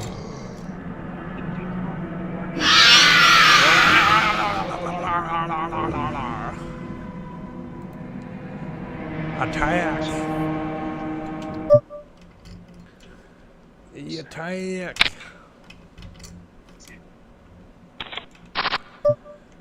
Poop.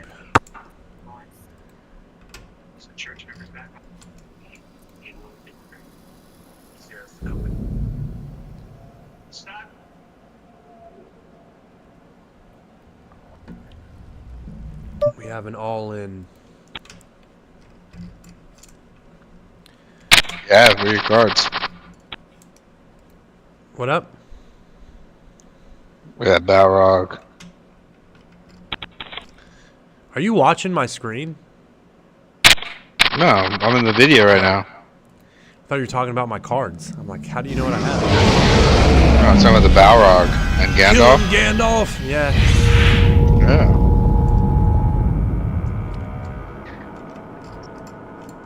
Some of this may come to pass, or none of it. That is the nature of my mirror's power. Did I read that right? Did that say mirror's power? Yeah. It went away too fast. Yeah. Yeah, it's Galadriel. All of Middle Earth is endangered by the return of Shadow.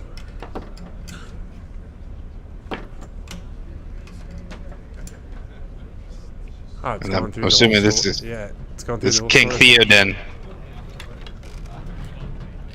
with his dirty the King whispering, Theoden. Yeah, ear whispering motherfucker. You know exactly what I'm talking about. The worm.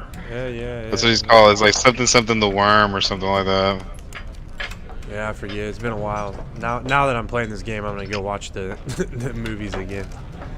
Wow, Great man. movies. Freaking fantastic. I went in high They school. are great. In high school, when the last one, I was in high school when the last one came out, and we went and we watched it all night on Friday night when we got You out. are near to It wakefulness. started at 11 The o'clock. last tendrils Ran of sleep all of them will into soon the new release one. you. So it You was ask really why cool. I wanted It to was a show really cool you this? experience. We stayed It all is night for in the one movie reason. theater, and it was awesome. They're supposed to do like the extended cuts, the extended director cuts or whatever. They're supposed to come out in 2026 in the theater again. I saw you in my mirror. Not once or twice. Did you but often. have you seen the TV show? Whether you desire it or not. Yeah, it's really Your good, fate man. is On tied Amazon to Prime, that of it's Middle excellent. Earth.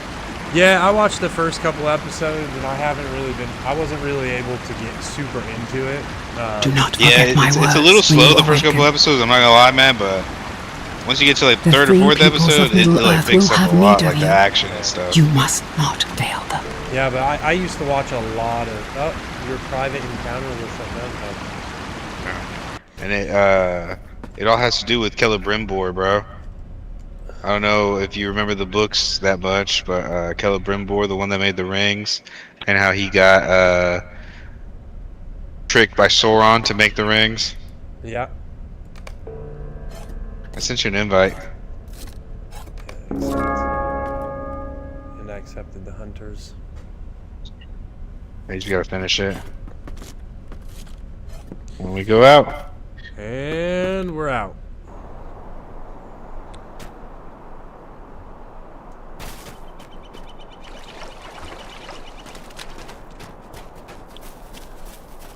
Gotta go kill some spiders, man. We're gonna go. How do you feel about spider?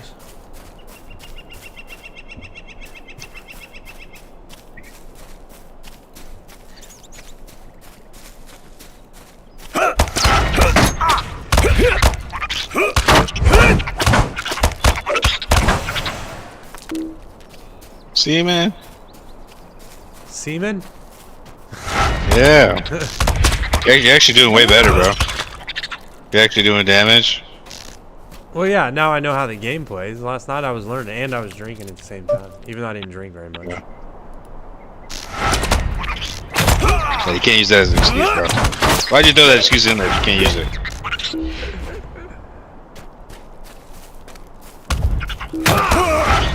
I use whatever excuse I have.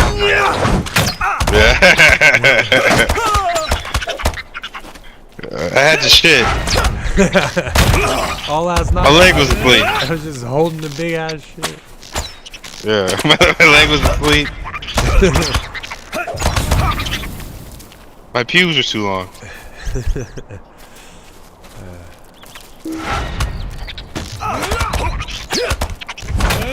I think we're done.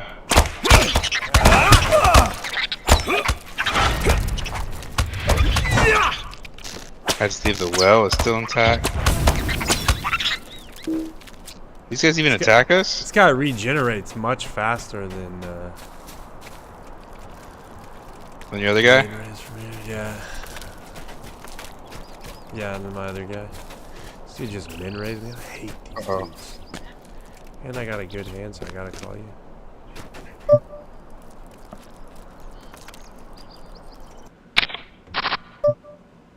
Three, 4. Oh, I'm in the money. Number 5 out of 17. Woohoo! You touched this I black made $4. You made $4? 4x my investment. That's not bad. Return on investment. Not bad at all. No, dude, I'm telling you, I told you I love poker, bro. Just like when I do go gambling, I literally have never spent more than $100, and then like I'll just play with that all night.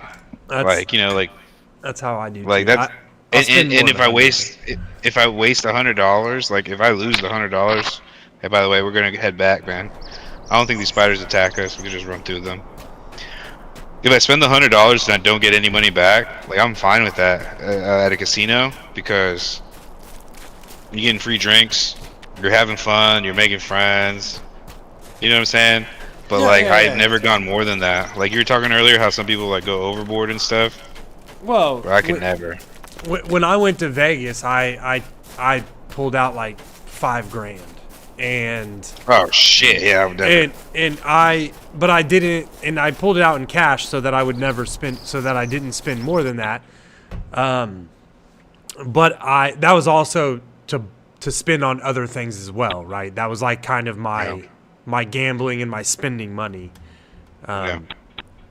So it wasn't like just for gambling or whatever. But I didn't even use that. Right, like I only pulled out 1,000 and got 1,000 in chips, and I didn't even really use all of that. I think I did what you did. I think I put down 100 on red, because that's what Chris wanted to do as soon as we got there, and I doubled that. We won, and then we went to the blackjack table, and I just played with that, with like small bets the entire time, and I ended up walking out with like a dead end will surely work in our favor. Profit. Nice. Actually, I was losing and the lady helped me, so that was pretty cool. Talk to this guy. He's gonna and you leveled up. Yep. Make sure you spend your point. K. Nope, it's not K. It is J. L. Oh, J. J. Ooh. Okay. And then now. Are you ready? Are we traveling? Oh, can't do it as a group. You're gonna have to do it solo, buddy. Okay. So how there do you I go. leave? I try. How do I leave a group? Oh, right click on your portrait in the top left. Okay. Is this another video? No. Oh, no. It's like the intro when you play by yourself. Okay, he's helping us. Heyo.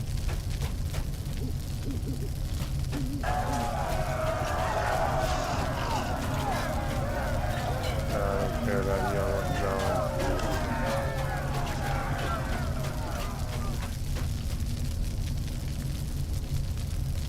Oh. We have no time to lose. Right next to me the whole time.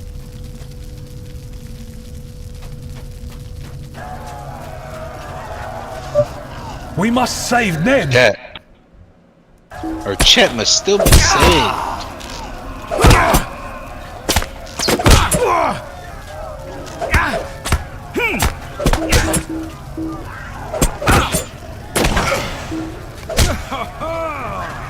Oh. Hey, now you're doing good by yourself, right? You don't need me no more, see? Yeah, I'm doing decent. Our chat must still be saved. You're not dying every encounter. Big upgrade, big upgrade. There are more up ahead.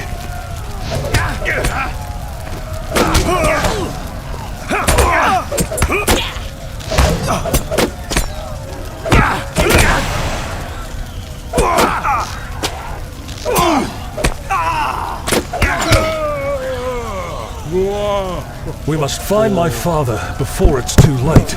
Almost broke my mic again. Shit.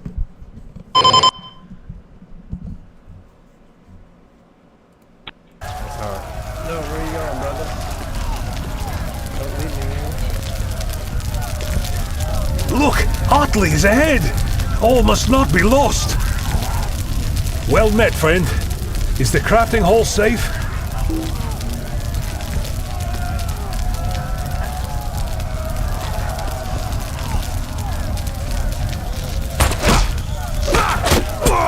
Hey, make sure at the bottom right you're getting your loot too, buddy. That bag with all the coins and stuff. I missed the loot thing there? At the bottom right, you know where like the bag with the coins? Oh, yeah. It only lasts an hour. If you don't get it within the hour, it goes away.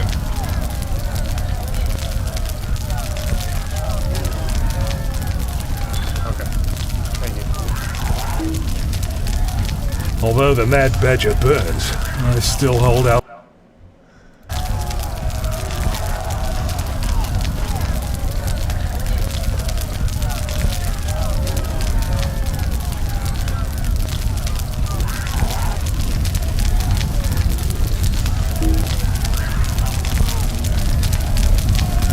Father, I knew you would survive.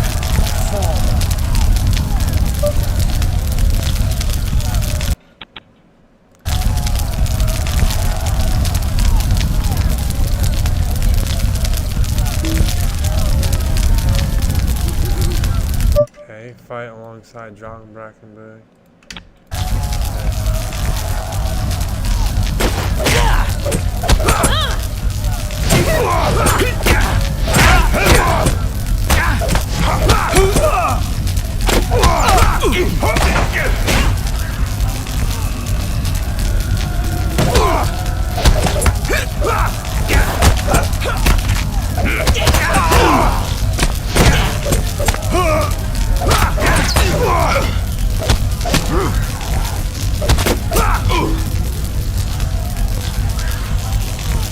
No more time for game. Level 5.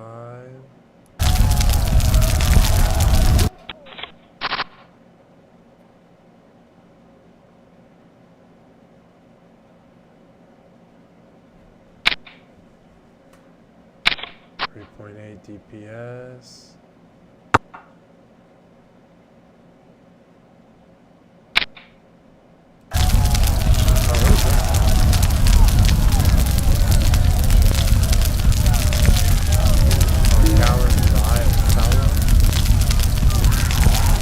Yeah, I don't know why that happens sometimes.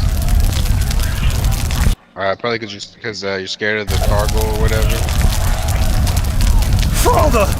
No!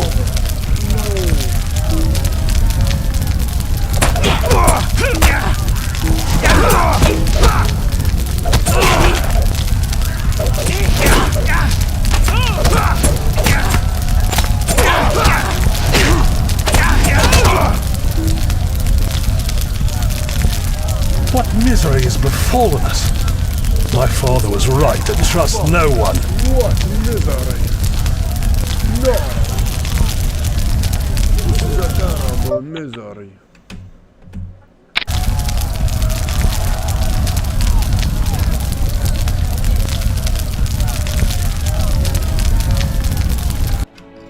Alright.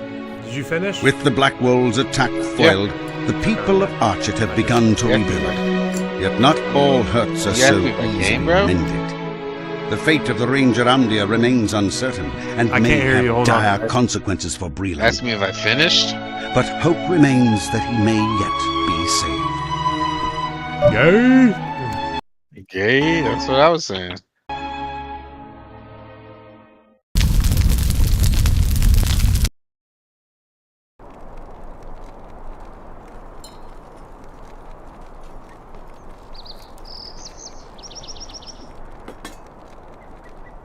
Oh, there's Bum Daddy the Wary. We were talking about the gambling thing, and I've played poker and like been around gambling for so long in my life that I've determined that no matter how good I am at a gambling game or how skilled I am, I'm pretty much destined to lose because all my time playing poker, like I made quite a bit of money back in the day, but like I still never got like lucky enough to like hit a massive tournament or anything like that. You know what I mean? Like I just grind and make money by like cashing and stuff like that. So the other night when I was playing, when I was talking to you, I had pocket aces and the other person had like ace jack, and they ended up hitting 3 jacks to knock me out of the tournament. Like, yeah, I'm the same way, bro. I feel like I have the best luck until I don't. Does that make sense? All of my luck is in life.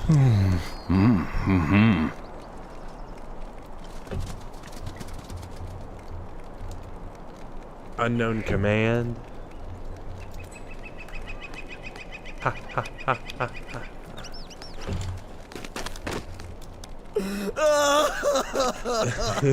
Right.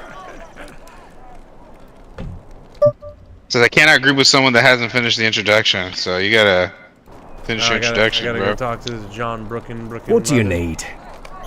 Yeah, John Brookin. I'm done. He's Would you done. do something for me? Done. We're good. Barry Dirk. Durka Muhammad Jihad. Yeah, You know Durka. Team America. Yeah. Yeah, that movie was hilarious.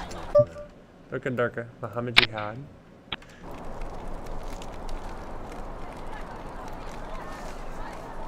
Alright. Make sure you get this quest right here.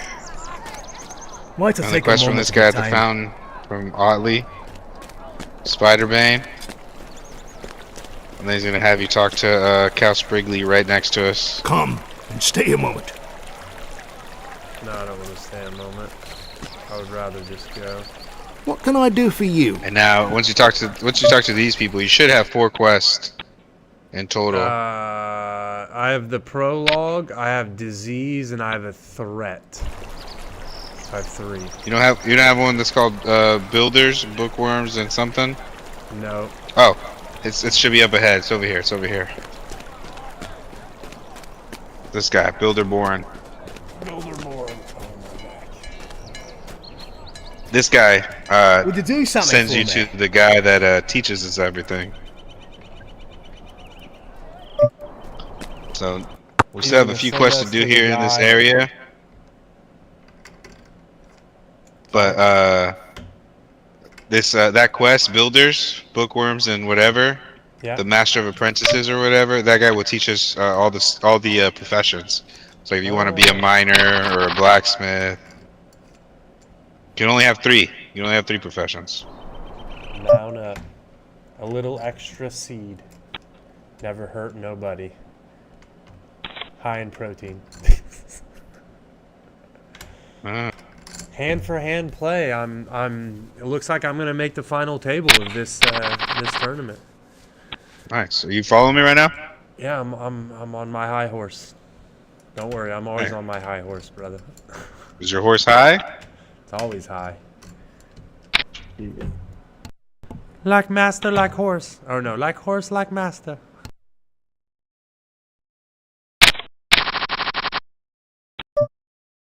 Yeah.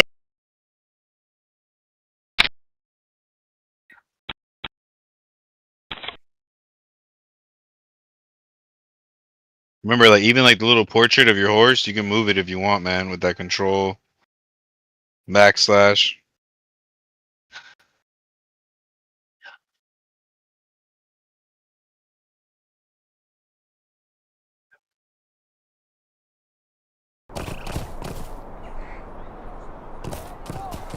Right here.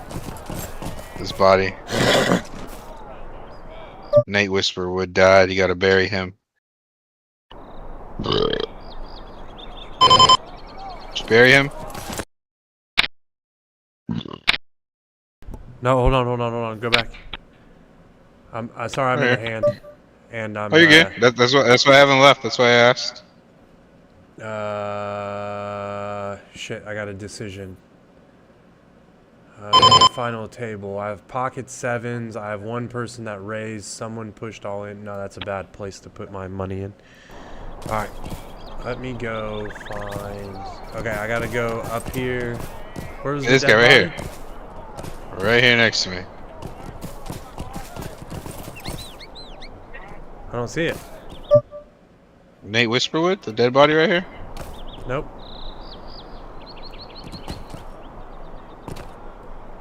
It's right in front of you? Yeah. Nope. Did it just count for me because we're in a group? Because you looked at it? Okay. Alright, so we should be good. Probably. Okay. For prologue, burying the dead, you only have 2 bodies. There's only 2 names instead of 3. Yeah. Dirk Murbrook and Will. Will Wheatley. Okay. All right, so it did it for me. Okay. Man, the other guy folded. I probably should have called that. Anyway, it is what it is. Oh, you always call, bro.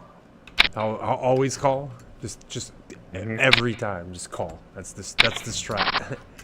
that's the W. That's a strat. If you have luck on your side, that's a strat. Leroy Jenkins. Yeah, imagine being that's that what this game lucky. reminds me of. That was one of my favorite clips. That's one of my favorite clips of all time. That's from World of Warcraft, bro. You never even played World of Warcraft. What? No, I never. Did you play World of Warcraft? No, I yeah, never. see? I did play World of Warcraft, but I never really got into it. It's kind of like what you said. I got into it for like a week, and then I stopped. Because that's a game I dedicated years of my life, so you need to respect around that time, all of the people that I got in, not all the people, but a majority of the people that I got into poker with, we played like Call of Duty, America's Army. I don't know if you know America's Army or not, but the original. Yeah. But we played a lot of online multiplayer games in like 2005, 2006, before that was like a massive thing. Like obviously a lot of people did it, but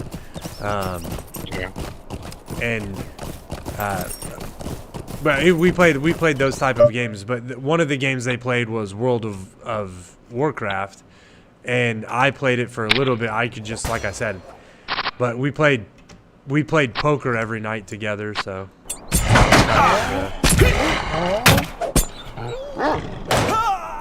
Do I have to kill a bunch of beasts? Or I can't do it while I'm mounted?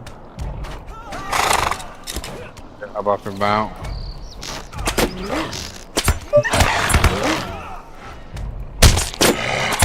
Look at this, I'm fighting 3 of them, bro. I'm not dying. Because you're a hog, my dude. Oh, here we go. Big hand. Big hand coming up. Oh, I won. Okay. Won that quick? Well, they all folded, so.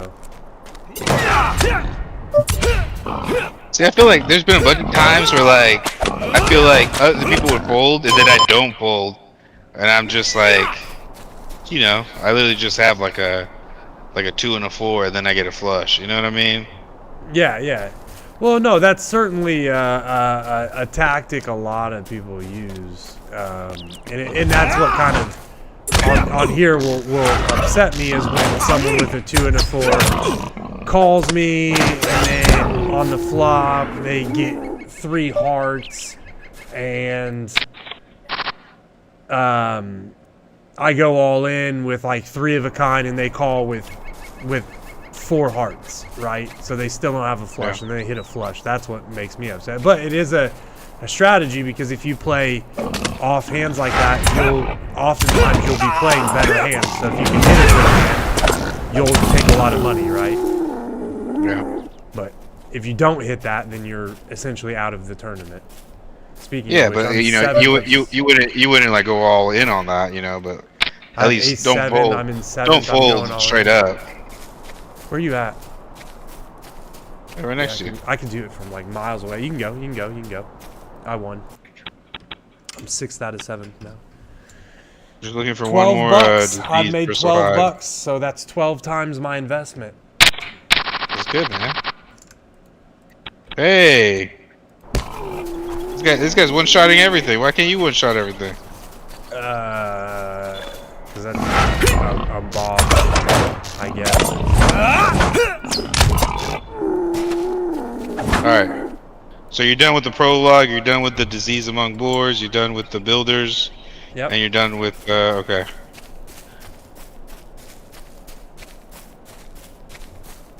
Now we're gonna go this way. Yep. I wonder if these spiders will attack us or not. No. It ran me into a wall. Is it gonna fix me? No. You If you hit follow. Yeah. Yeah. Go this way. You need this strong box right here. I don't know if it gets it for you. Did it get it for you? Bookworms, disease, threats. I think so. No. A threat from spiders. Got it. Yeah, I was gonna bet, but Get that farmhand too. oh. Bury the dead. Bury the dead. Bury the dead. Should probably burn the dead. Then we No, need the seed they don't come bag. back to life in this, unless if they're the ghosts that need to win the battles. Yeah, no, there's dead, bro. Remember I snapped you? I was fighting demons on my other guy. No, I'm just messing, man. I know. Obviously the wraiths or whatever are dead. Or Here's the undead. seed bag right here. All right. You have your return ability. Look, return to our chat. Yeah. I'm returning. Just hit that real quick. We don't got to run back all the way. Oh, here we go. Speaking of which, I have spades. He has pocket jacks. Oh, I hit a spade.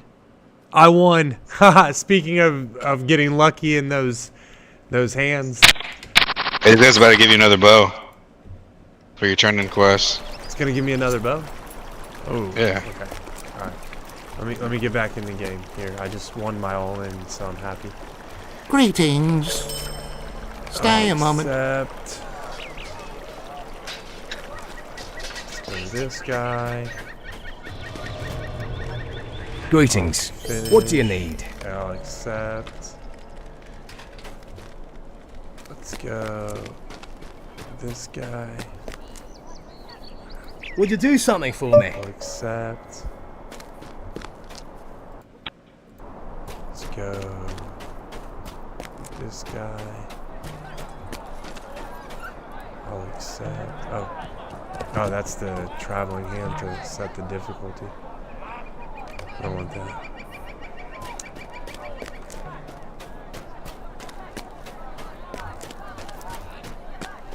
Okay, need that guy.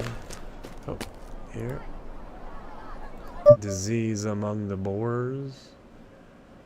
Oh, pocket sevens. What do I want here?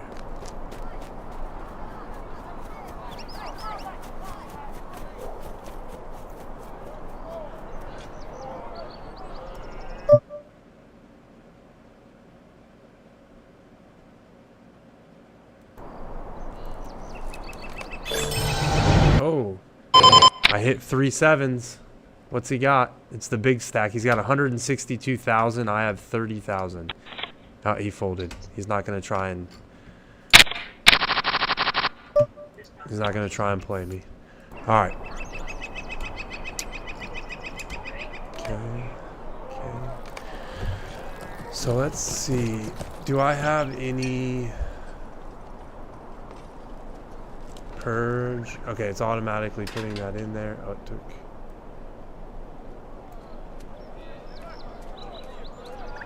Oh, no. Okay. the rest are in there.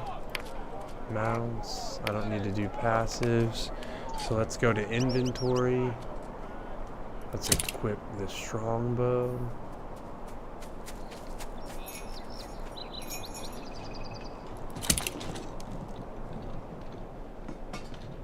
Oh, I can't do it because it's black around it.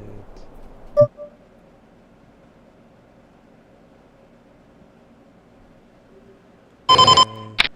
So I'm at the most.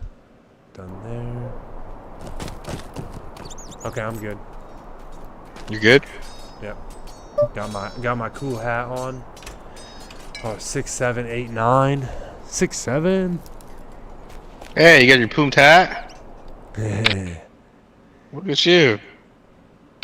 Uh-oh. Swag. Oh no, I just knocked a straight. Hold on. Hey. Coda. Sorry, Trace dog's in the room. He's trying to eat all the food. Oh wow, this is nuts. Am I gonna get knocked out to a flush here? Did someone just river? No way. Someone called and then. Oh yes, 63,000. I'm in second place now. All right, can I get 4 minutes to use the bathroom and get something to drink? Yeah, bro, go.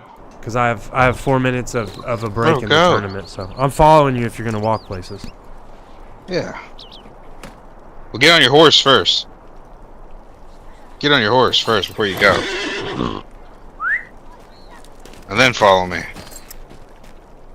You're not on your horse, buddy.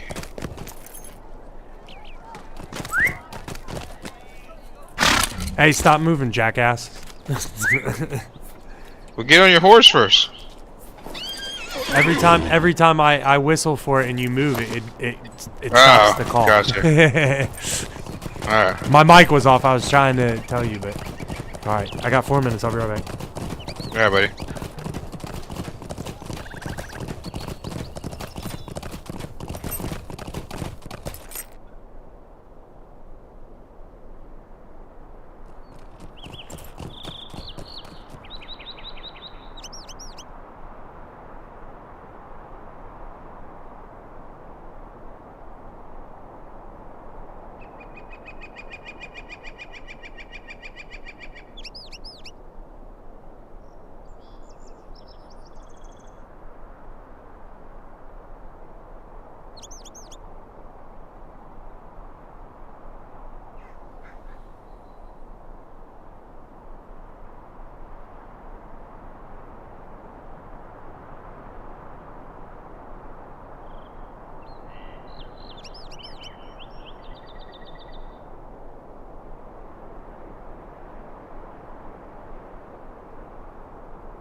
I need to hit this dude up. Yeah, you need to talk to him Could I for a speak quest, bro. with But I you a think I'm gonna moment? call it here, man. I think I'm about to log. I was just waiting for you to get back so I can tell you good night. Oh, you gonna head out? But yeah, I think I'm gonna call it, man. All right, But you're man. more than welcome to keep playing without me on this character, because I won't trip the way Casey will. Nah, I don't know. Maybe. I might use my time to research and stuff like that for a bit. So. Research We'll what? Yeah, man. All right, dude. Wait, what are you gonna research?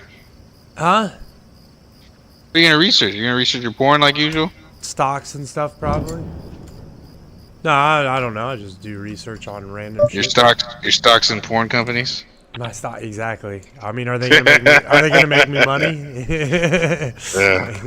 If you got any good recommendation on those, I'll take them. Yeah, they're making ST double D's 3. You know, or are they not? You know. Did what's her name get herpes? Debbie does Dallas or no? Debbie does Dallas. Yeah. Yeah, exactly. All right, brother. Well, take it easy, man. I'll be on tomorrow too if you got time tomorrow. I just won't be able to play late because I got to be up like 4 in the morning on come Monday. I mean, I got shit I got to do, but the tournament that I'm playing in tomorrow starts at 2 p.m. my time. Your time, so that's 1 p.m. my time. Yeah. So what time will you be done with it? If will you play while we play? I'll play while we play. If I play. Oh yeah. For sure. I can be on around that time, buddy. Yeah. Well, if you want to, that's fine. It could. I mean, it's that if I do bad in the tournament, it could take 2 minutes. If I do really good, it could take 2-3 days. I think it's a 2 or 3 day tournament. So, yeah. All right. So, either way, whatever. It's cool to do this because it keeps my mind off of the poker directly. So, yeah, it's whatever. Cool. All right, brother. Well, love you, man. Love you too, man. Take it easy, brother. Good night. Bye. Yeah. Peace.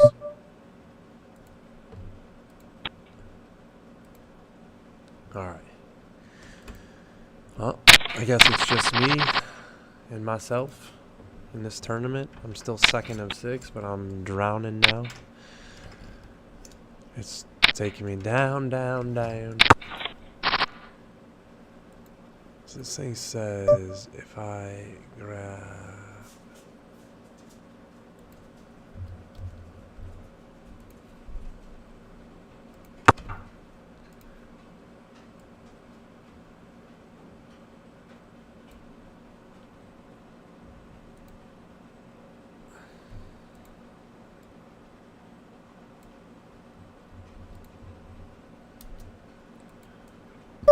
No.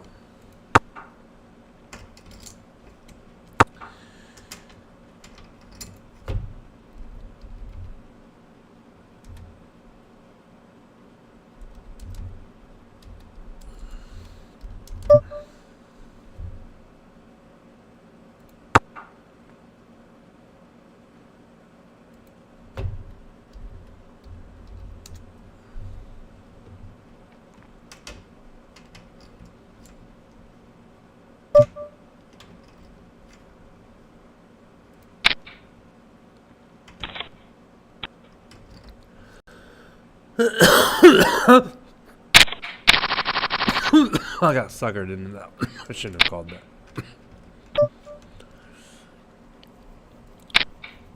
What I did.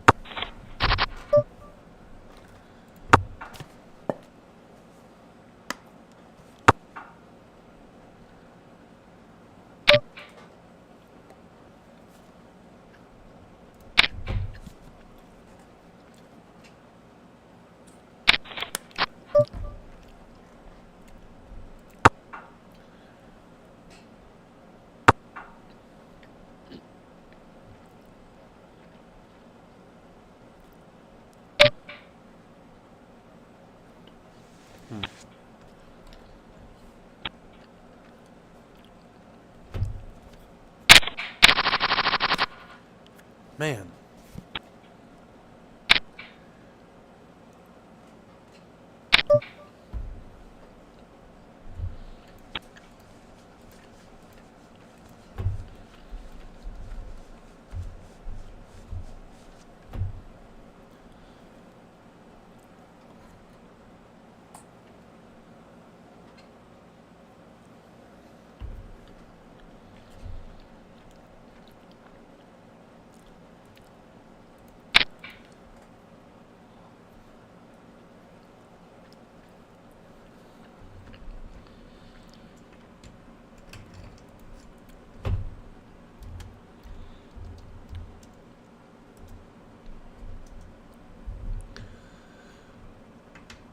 don't know what I'm gonna do next for this.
Oh, pocket queens.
Excuse me.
Not really getting what I like to see right now.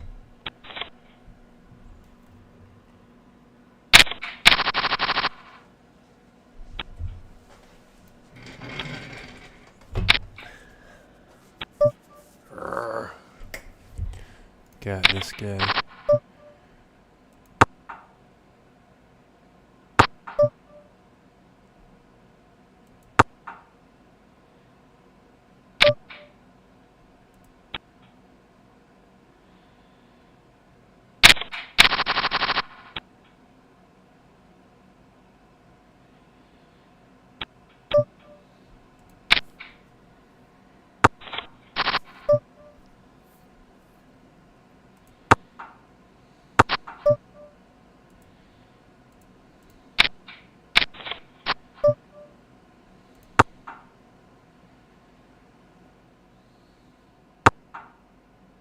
Oh, he almost put it in.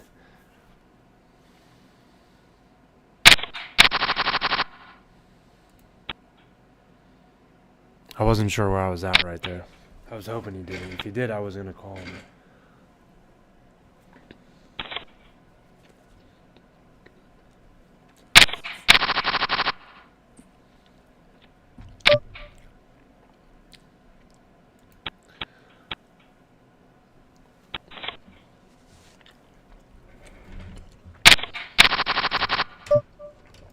I guess it's down to me to do that now.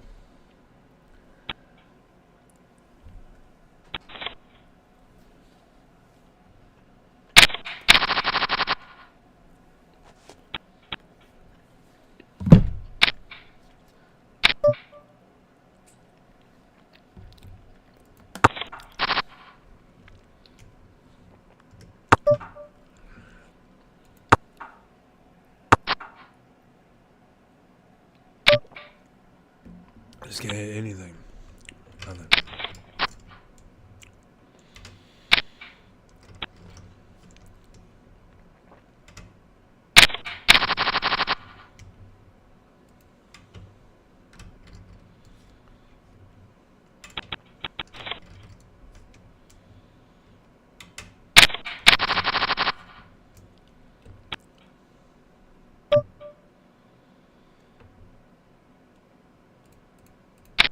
Here we go.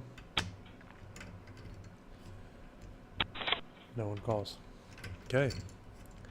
And we continue. Another one.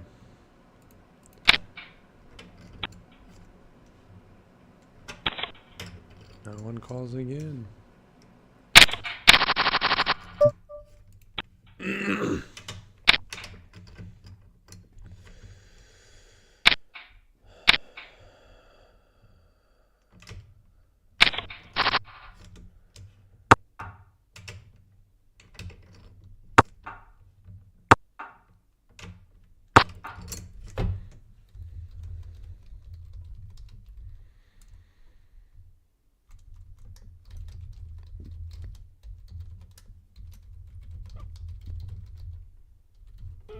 Ugh.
No, don't disconnect on me, OBS.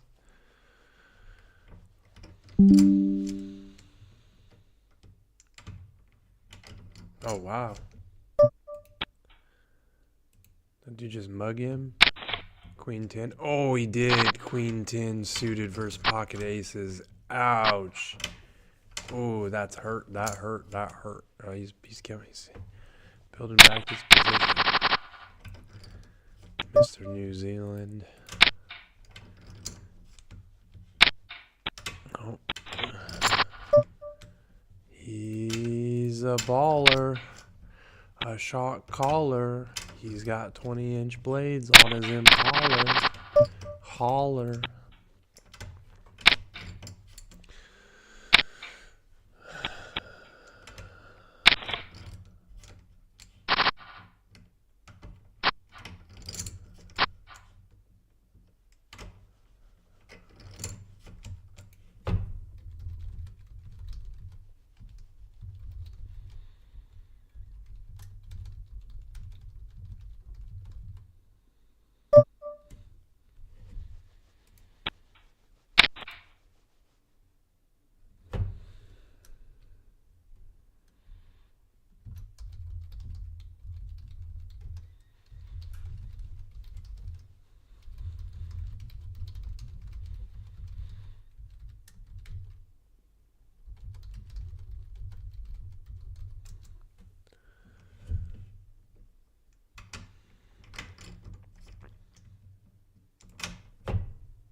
Oh, we're third?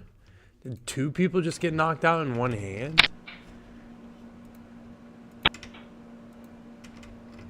Pocket nines versus... Wow, two hands in a row. Pocket... Oh, no way. He got mugged on that one, too. Ah, no, he didn't. He let him in. Third place, baby. Even if we just finish right here, we're good.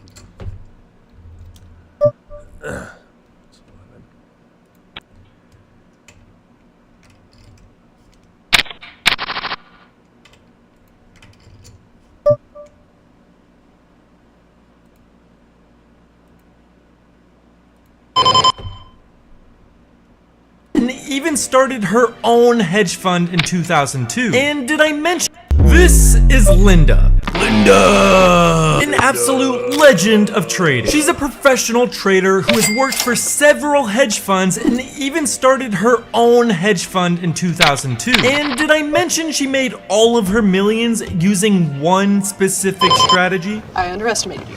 Yeah, well, maybe next time you will estimate me. Well, I was interested in little Linda, and I wanted to find how she became so successful with her trading. So I did what I usually do and did some digging. I scavenged the internet for days trying to find the exact strategy she uses to make her millions. And let's just say, after hours of digging, I finally found it. She has a strategy called the anti-setup, and Linda uses the MACD as her main component for her trades. Now, I know what you're thinking. Oh, here we go again. Another MACD video. But Linda uses it in a way I've never seen it used ever before. See, Linda changed the default settings of it. She even took out the histogram completely. And she follows a bizarre rule set that completely changes the way you will look at the MACD. Forever. And I'm about to share it all with you right now. Let's get straight to it. So, Linda calls this strategy the anti-setup, meaning she's trying to find the reversal point of a trend at a major pullback point and profiting from the massive move after the pullback. Let me paint a broad picture of what we're looking for. Linda would look for a downwards move that's starting to correct like this. Once it starts to correct, it would do a move like this, where price would start heading in the opposite direction, creating a pullback. Once she found this setup, she would follow her specific rule set in order to find perfect entries for the specific play, where she would profit from this beautiful correction. And how she finds this specific move is purely with the MACD. So let's add it to our chart. To do this, go to TradingView. If you don't yet have it, I'll leave a link in my description. Go to the Indicators tab and type in MACD. Click this one right here. Now, when you first add the indicator to your chart, the settings of it will be these default settings. While doing my spying on Linda, I noticed she completely changed these numbers to best suit her strategy. So let's do the same. Go to the settings of the MACD. You're gonna change the fast length to 3, the slow length to 10, and the MACD length to 16. And then you're gonna wanna uncheck the histogram. You also wanna make sure the average type is set to simple. I'm also gonna change the colors of the lines for simplicity's sake. I'm gonna make the MACD line red and the signal line yellow. Our indicator is now set up and it's looking good. Now, this strategy will work for all markets and all time frames. So let's pick a random stock.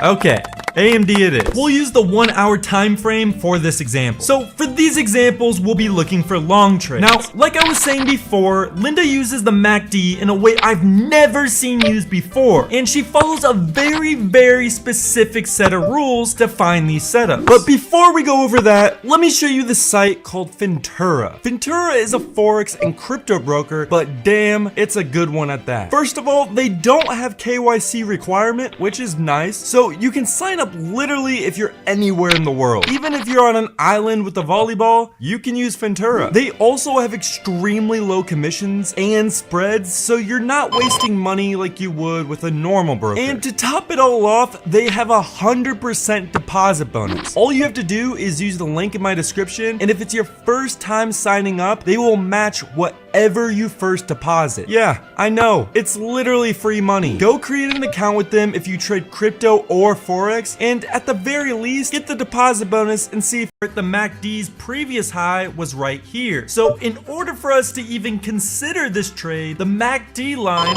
the red line, must go above this level right here, just like this. That is step 1 complete. Step 2, we want the signal line, the yellow line, to move in the direction we are looking to trade. So in this example, we are looking for a long trade, so we want the signal line to be moving upwards just like it is here. That is step 2 complete. Step 3 is we want the MACD line to revert back to the signal line, and we want them both to be moving in the opposite direction. Since we are looking for pullback trades, this discrepancy in the lines is showing signs that the market is hesitant from this downwards move, or in other words, there's a lot of buying power coming in, which is exactly what we're looking for when trying to find pullback trades like this one. So here, when the market is doing this pullback, both the MACD line and the signal line cross and start to head in different directions, which gives us the signal to enter the trade. Now, while doing my research, Linda didn't say how she uses her stop loss and take profits, so I had to do a little of my own testing. What I found is that if you place your stop loss right below the low of the move and your take profit at the previous high, it works a great percentage of the time. And just as you see here, it worked out beautifully. Here's another long example on Microsoft. We see a big downwards move, we then look for the MACD line to make a new high from the previous high, we then look for the signal line to slope in the upwards direction, which it does, then finally we wait for the MACD line to revert back to the signal line. We then make sure they both start to head in the opposite direction. Once all of this happens, we set our stop loss right below the recent low and set our take profit at the recent high, and boom, another profitable trade. Here's a short example. We see a big upwards move, we then look for the MACD line to make a new low from the previous low, which it does. We then look for the signal line to be sloping downwards this time, which it does. Then finally we wait for the MACD line to revert back to the signal line, which it does. We then make sure they both start to head in the opposite direction, which they do. Once all of this happens, set your stop loss at the recent high, then set your take profit at the recent low, then yet again we get another perfect trade. I also posted this exact same A&D trade that I went over in this video in my premium Discord to all of my subscribers before I enter. In this Discord, I show all of my entries and exits for all of my trades. We also have other professional trading analysts who share all of their entries, exits, and analysis as well. And it's not just stocks, we have analysts for everything. Stocks, crypto, forex, and even options. All of our analysts are proven to be profitable, and we keep track of all their statistics and share them am with you on a monthly basis. If you want to follow along with all of my trades or any of the other professional analysts, I'll leave a link in the description so you can check it out. Hopefully you guys enjoyed this video. I really do think Linda's strategy has some great potential. Try it out for yourself and let me know how it works for you. Thanks for watching, and I'll see you guys next time.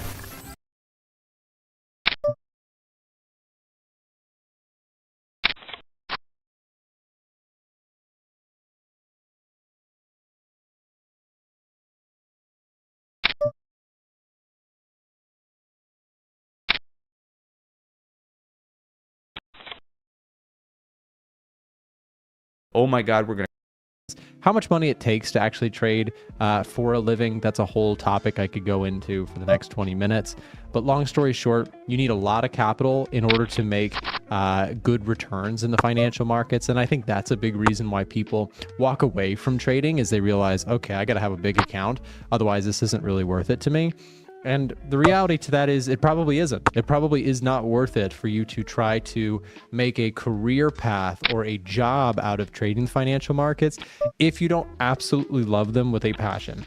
And what I mean by that is that if you're looking for a side income or a hustle, or I'm gonna, get good at prop firm trading to earn a little extra income, but your heart's not actually in learning the financial markets and trading, you probably won't go the distance that it requires you to actually become consistently profitable and actually make money in the long run. Another big reason, and it goes with the first point, you need capital to make money, is that people think that the financial markets are a lot more predictable than they actually are. It kind of is, it's misleading when you first get into trading, because you're like, okay, the chart can only go up or down. How hard can this be to figure out a good time to enter and exit a trade?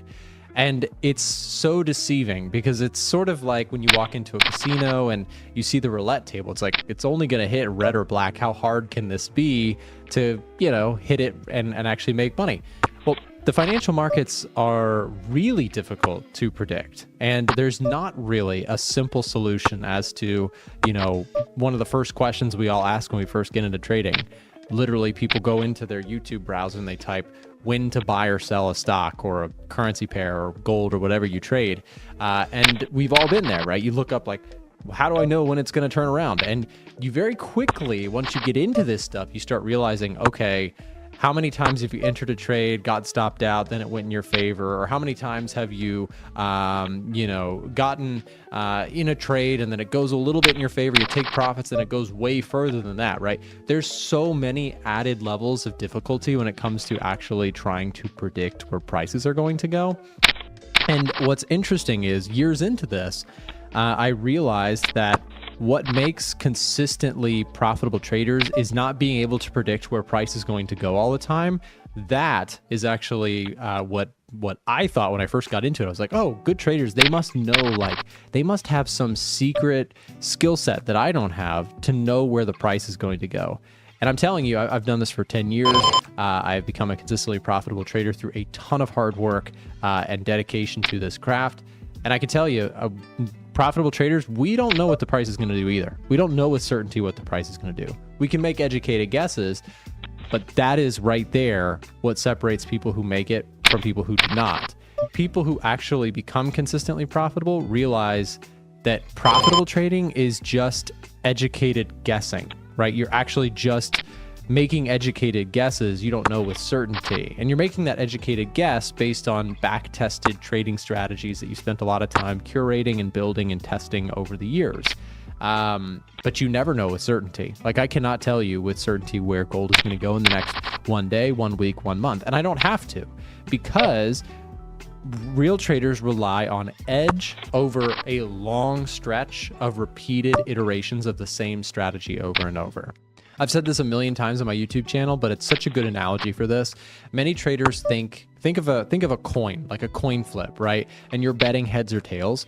But a really good trader in the eyes of a new trader should be able to pick it, what, like 80% of the time, 90% of the time? That's what new traders, kind of myself, I'm speaking from experience, that's what I thought good traders were able to do, was to call price with like 80, 90% accuracy. That is a lie. That's a nonsense thing. Nobody can do that. Everybody who claims to be able to call price all the time probably doesn't show you verified track records. They probably show you highlight reels on their Twitter, and everybody's like, oh, he's so good at so-and-so trading, whatever. In reality, people who will show you track records and who actually know what they're talking about in this game understand the concept of having edge is, first of all, very hard to find in the markets. And a good edge doesn't mean you have to have a 90% accuracy. It means that on a 1-to-1 risk reward basis, you could do something like 55 or 60% of the time if you are right, and 40 to 45% of the time you are wrong. Over long stretches of time, you can make a lot of money. In fact, I talked about this concept. I'll share a video in the top right hand of the screen right now of a video that I did discussing the concept of edge. And today's video is sponsored by DNA Funded. If you're looking to get funded this year, check them out. DNA Funded has been around in the game for quite some time. And here's a few things about DNA Funded for you to consider. And also, I encourage you to explore their website to see if it's right for you and your trading style before making any sort of purchase. That being said, they offer payouts in as low as 7 days, profit sharing up to 90%, unlimited trading days on both their 1 and 2 phase challenges, and you can trade over 800 different things on their platform. For subscribers of my channel, they're offering 20% off with the promo code A1T20. I'll leave all the information for that down below in the description for you to do your due diligence and see if they're right for you. But long story short, good traders realize that it's about having like a 60% probability of being correct on a 1-to-1 basis, and that's all you need, and that's probably the best you're going to be. Like the best traders in the world, that's probably somewhere in the neighborhood of what they're able to do. The people who claim to be able to call the price, 80%, 90% of the time are full of it and will not show you a track record over a long stretch of time in which they are actually doing 90% win rates on a 1-to-1 risk reward. If anyone was able to do that, they would be the most wealthy person on earth real quick. So let's loop this in with the first point that I made, which is basically the idea that you have to have trading capital to make it worthwhile, and why that is such a sobering thought for a lot of traders who are like, well, then this is useless, I'm moving on to something else. Because finding an edge does not mean a massive edge, meaning you're going to win all the time. It means a very slight expectancy over many, many repeated iterations. You still have to find those setups. You have to show up every day. You have to find those good trades, stick to a system, and over time apply that edge. That edge is not going to make you rich quickly. In fact, that edge applied even on a good sized trading account is not going to make you rich quickly. The reality is, with low capital, even with a good edge, good risk management is going to mean you're not going to make a lot of money from trading very quickly. Now, I'm not trying to talk you out of trading. I'm trying to tell you the realities of people who actually do make it in this. They sort of accept that and they say, well, that's fine. I'm not here to make money this year or next year. I want to build a skill set that I can use for the next 20, 30, 40 years. And guess what? Those people who actually compound their account over 10, 15, 20, 25 years, slow and steady, good risk management, those people can make boatloads of money in the financial markets. That's the reality. Most people don't make it because they're not willing to shoot for something that's 10 years away. Everybody wants to make money now. They want to make big money. They want to return, 50%, 60%, 70% on their account every year.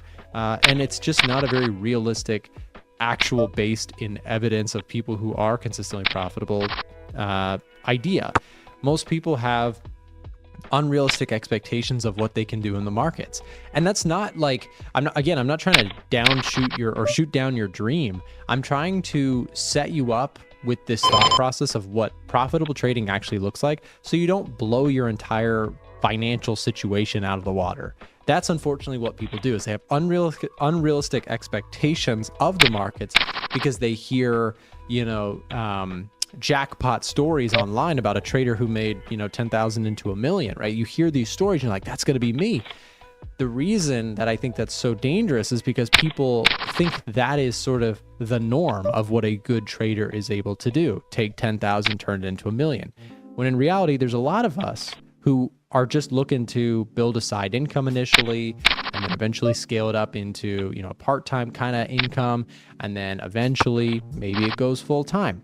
But there's a lot of real traders out there that have much more modest stories than the ones that you see in the limelight on social media. In fact, a lot of those limelight type social media stories of traders who have gone 10,000 to $1 million, A lot of them are lying, and they're not actually making any money from trading, and some of them don't even trade at all.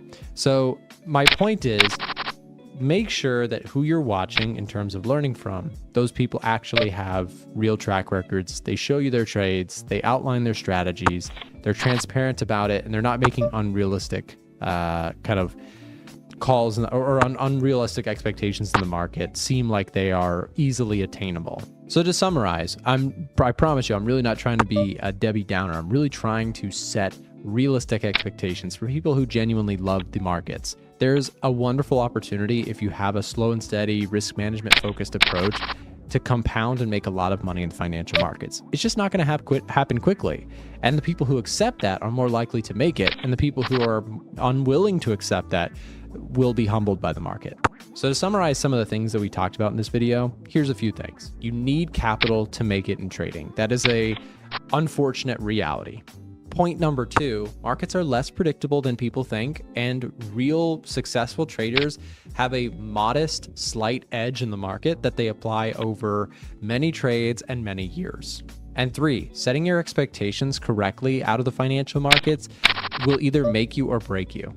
If you're trying to go for too much, you'll likely blow up all of your account. If you embrace the slow and steady, you're much more likely to survive the inevitable drawdowns that will come when you do accept that markets just aren't that predictable. You're going to have periods of losing streak no matter what strategy, time frame, or asset that you trade. These are just a few of the things that I have found to be game-changing in my own trading career. Once I accepted these things, stuff started making sense. And maybe one of the side note things is once you actually embrace, I actually genuinely like learning about the markets. I'm not looking to get rich quick. I want to understand what it means to truly build an edge in the market through spending time backtesting, studying, and learning about the markets. Once you embrace all this stuff, the stress level comes down too, because you stop risking so big, which is, again, incredibly stressful to anybody. If you're risking too big to your account, you can't sleep at night. I mean, that stuff is terrible. So reducing your stress load by embracing, I'm not trying to rush this process. I'm here to learn, and eventually the market will hopefully reward you for your studious scholarliness, right? But that is ultimately what's going to make or break most traders, is your willingness to approach the markets with humility and the willingness to actually learn and enjoy the process of learning. Or if you cannot accept those things, you are better off doing other things. And hey, you know what? For a lot of people, that's okay too. A lot of people, like a ton of people, the vast majority of people, when they realize the things that I'm talking about, you can refuse to agree with me, but I'm telling you from experience and from the thousands of traders that I've worked with and spoken with over the years, these are the realizations that every great trader gets to. So if you want to ignore them or push back on them, do so at your own risk. I'm telling you this from just, again, I've worked with so many different traders, and the sooner you accept these things, the better off you're going to be. The more you try and fight them, the worse the market conditions will get for you, right? So be careful out there. If you truly love markets, there is a light at the end of the tunnel if you spend the years and time dedicated to it. I truly believe anyone who actually loves the financial markets can become profitable. I don't think there's some sort of huge IQ that you have to have. You don't have to be a genius to make money in the markets, but you do need to approach it with humility and embrace the slow and steady rather than trying to get rich quick nonsense that sends people more into a worse scenario than they started. So hope that helps. Just a couple thoughts from me, and thanks for watching.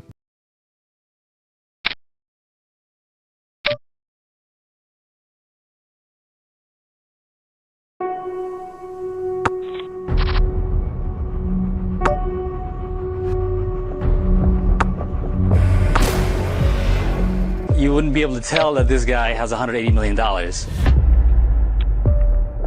He nailed it perfectly. I am the reaction. Did I spend too much time on that intro? Probably. This is Takashi Kodagawa. Kodagawa. I think that's how you pronounce it. He's one of the most famous intraday traders on the stock market who made millions of dollars in the early 2000s. To be specific, he traded from just $13,000 to $153 million. Are you serious right now?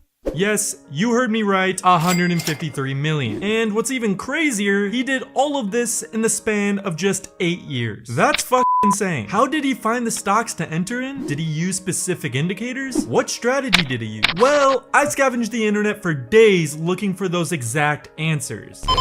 And I found some secret site releasing his exact strategy. And I gotta say, it's pretty smart. Since I'm the awesome YouTuber I am, I'm gonna share it with you for absolutely free. Let's get straight to it. Now, I recently released a video like this about Larry Williams, who is also a professional trader, and I went over how he made his millions in trading as well. And you guys loved it. I think I'm gonna make this whole go over $1 million trader strategies video a series, because I think that's one of the easiest ways to become successful at trading is by actually learning from people who were actually successful at it. Makes sense. So I'm kind of excited about this. I think we can learn a lot from videos like this. So to understand Takashi's strategy, we first have to understand what type of trader he was. Takashi had specific conditions he was looking for when trying to find stocks to enter in. He was mainly looking for stocks that were in a long-term downtrend, and his goal was to find the exact bottom of that downtrend to then profit from a short-term reversal. Now, as you may know, finding the bottom of a trend is a lot easier said than done. Actually, it's pretty hard, but with the help of his secret strategy, it raises the odds a ton of you finding the exact reversal point. So knowing that Takashi liked downtrends, he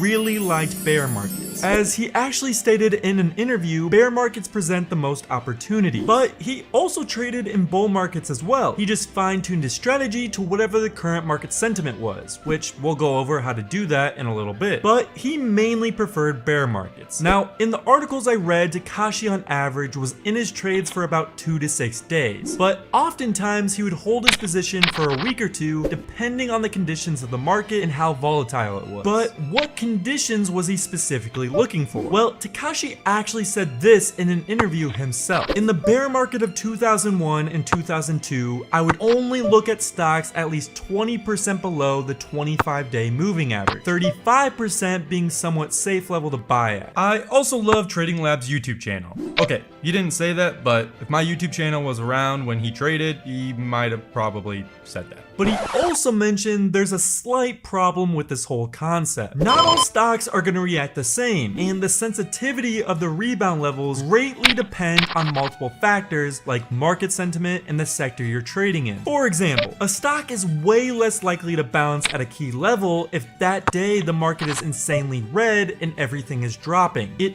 also depends on the sector. For example, stocks in the tech and biotech sectors are much more volatile than, say, stocks in the utility sector, which are a lot less volatile and don't move as much. So he said a big part of his strategy was finding the right moving average threshold for specific conditions. For example, you would have a bigger gap on tech companies and a smaller gap on utility companies. So with this strategy, there's not really a one size fits all. This requires a bit of judgment from the trader. To help you out a bit, I did some research of my own and ranked the most volatile sectors to the least volatile sectors. Oil and biotech being the most volatile, and utilities and consumer staples being the least volatile. So just keep this in mind when using this strategy. So now that we know all the conditions for using this strategy, let's move on to how to actually find the stocks themselves. But first, let me show you a site called Hanker Trade. Ever heard of it? They're a forex and crypto broker that have extremely low spreads and low commissions. Some of the best on the market, which who doesn't like saving money on commissions? They also have an extremely friendly support team who will answer any type of question you have. And the best part, they are running a special promo where if you sign up with the link in my description, they will match whatever you first deposit. So if you put in $100, they will match that and give you $100. That sounds like a deal.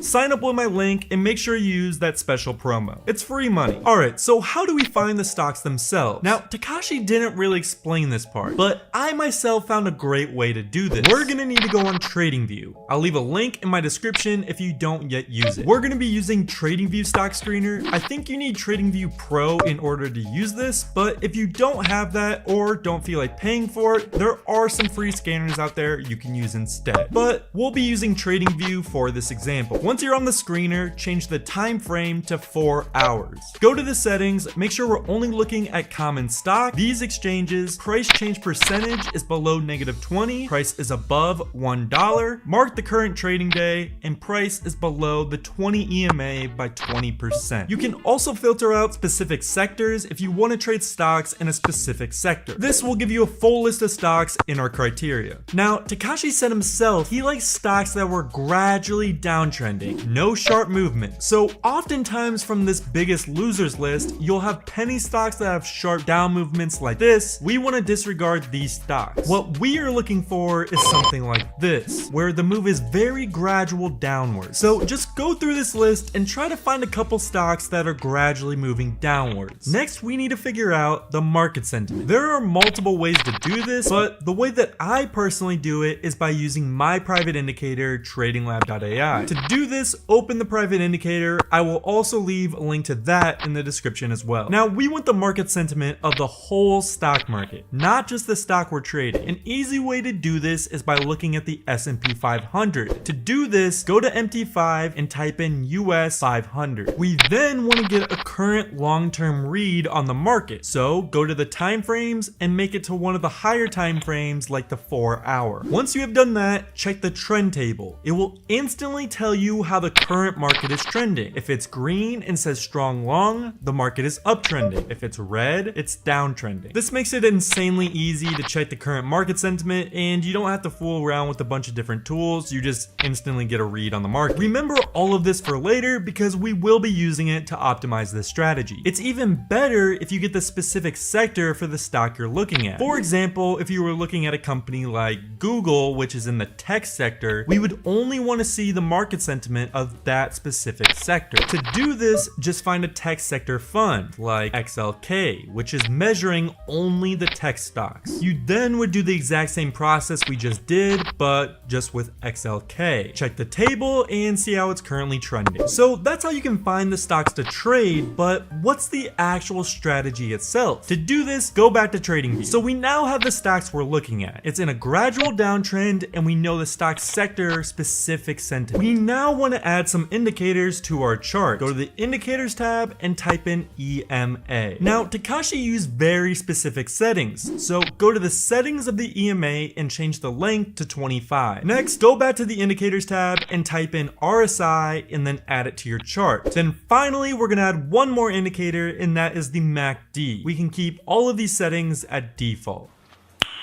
Nice. So we now have the indicator set up. Now, as said before, Takashi was looking for a big gap between the current price and the EMA. So we want to go to a larger time frame like the 4 hour. We can then measure the gap between the EMA and the current price. To do this, just go to the toolbar on the left, grab the measuring tool, and mark from the EMA to the price. Now, Takashi said he would only look at stocks with a gap bigger than 20% and 35% being more safe. But this is when the trader's judgment starts to come into play. So say if we were looking at the trend table from before and it said bearish, meaning the current market is in a downtrend. We can start to shoot for larger percentage gaps like 30% or 35%. But say if the current market is bullish, we would shoot for smaller percentage gaps like 20% or 25%. This is also when the sector concept comes into play. Same thing, if you're in a more volatile sector like tech or biotech, you would shoot for larger gaps. If you're in a less volatile sector like utilities, you would shoot for smaller gaps. So we found a gradual downtrend, we measured the sectors, and we found a suitable gap. We now move to the next part of the strategy, which is support and resistances. Go to a larger time frame like the 4 hour or daily, mark out all the key levels. You should only mark the very strong levels. So by the time you're done, your chart should look something like this, with very few lines only marking the major levels. It shouldn't look like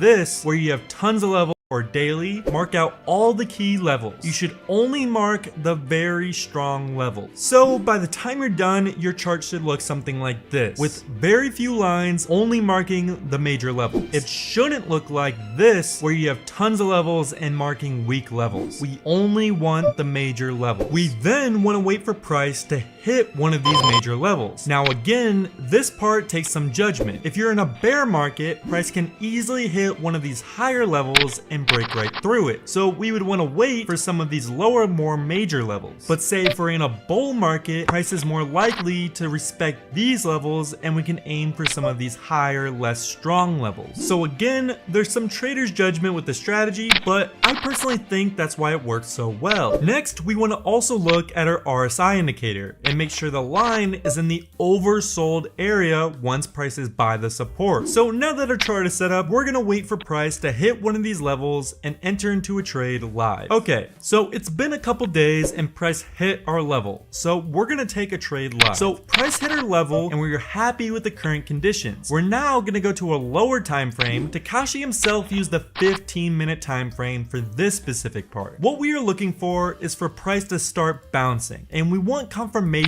that it's happening. So in this specific chart, you can see right before the correction, there was a big gap between the EMA and the price. We are also seeing an uptrend starting to form on the smaller time frame, showing a bounce is starting to occur and the chart is starting to gain momentum. As some extra confirmation, we check our MACD, and this is also showing signs that the market is getting ready to turn bullish by the histogram turning green. Once we get all this confirmation on the lower time frame, we can now enter the trade. Now, Takashi said his take profit and stop loss would be dynamic depending on the current market conditions. So in a bear market, we would obviously want smaller take profits. In a bull market, we can have slightly larger take profits. So we enter the trade right here as it's starting to retest this now made support on the lower time frame. What I found works really well is setting your take profit at the next highest resistance we marked on the higher time frame and set your stop loss right below the current low. So we're now in the trade and we can wait to see what price does. A couple days passed, and as you can see, this trade went perfectly as planned and price bounced exactly where we thought it would and hit our take profit with ease. I think this strategy works really well as the proof is in the pudding, and Takashi made his millions doing exactly this. And I think one of the major reasons it does work so well is because it goes off current market conditions, not just a one-size-fits-all strategy like most trading strategies on YouTube. Try it out, DM me on Instagram, and share with me how it works for you. Thanks for watching, and I'll see you guys next time.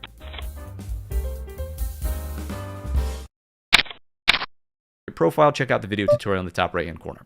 So we didn't do that on Thursday, which becomes a little bit more neutral. You could see here on Friday, value definitively shifts lower, right? Relative to the Thursday session, the point of control is definitively lower.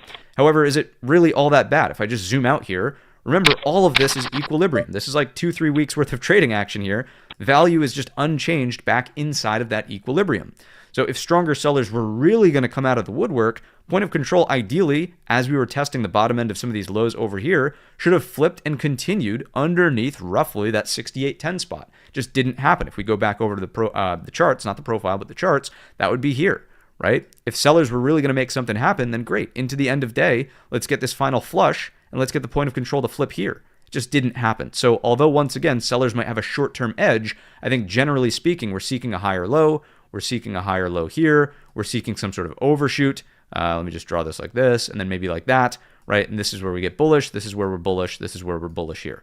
Okay, things will dramatically change if none of that happens, and instead we go overshoot, lower high, sellers, right, head and shoulders, and then lower. Back to revisit this low and beyond. So that's the way to plan for this market. Of course, I guess one of the situations I didn't really talk about is it's definitely possible you could go like double bottom, low, low, neckline over 684.50. I think it's fairly straightforward, right? I don't think that we really have to prepare much for the upside. It's more just like, okay, if we get back to here, great, bull flag consolidation, brigade bolts to blue sky territories really take care of themselves. One thing I will point out now, which I did not point out about market profile, is that we have an unrepaired overnight all-time high. It's very rare, if I just go back to profile, you can see it here. It's very rare that the market will make an all-time high in the after hours and not test it in the regular trading hour session. We've been dealing with this for quite some time in the ES. We finally repaired it, sort of putting in this overnight push, and it's just left again. Like that same day, really Friday's open, did not come in and test the overnight high. So carry that forward in sort of the mantra and the narrative here of the ES, the S&P 500. We have an unrepaired all-time high through the overnight session, and that's at 691.25 in the Spider's cash. If I just go back over here to the ES futures, we're talking about 69.2975. That number is going to change because, of course, this week we do have the contracts rolling from ESZ to ESH, right? So we'll go H26 as we jump into this week. The contract roll will begin. So expect a little bit of volatility there. Means Friday, of course, is going to be a quad witching.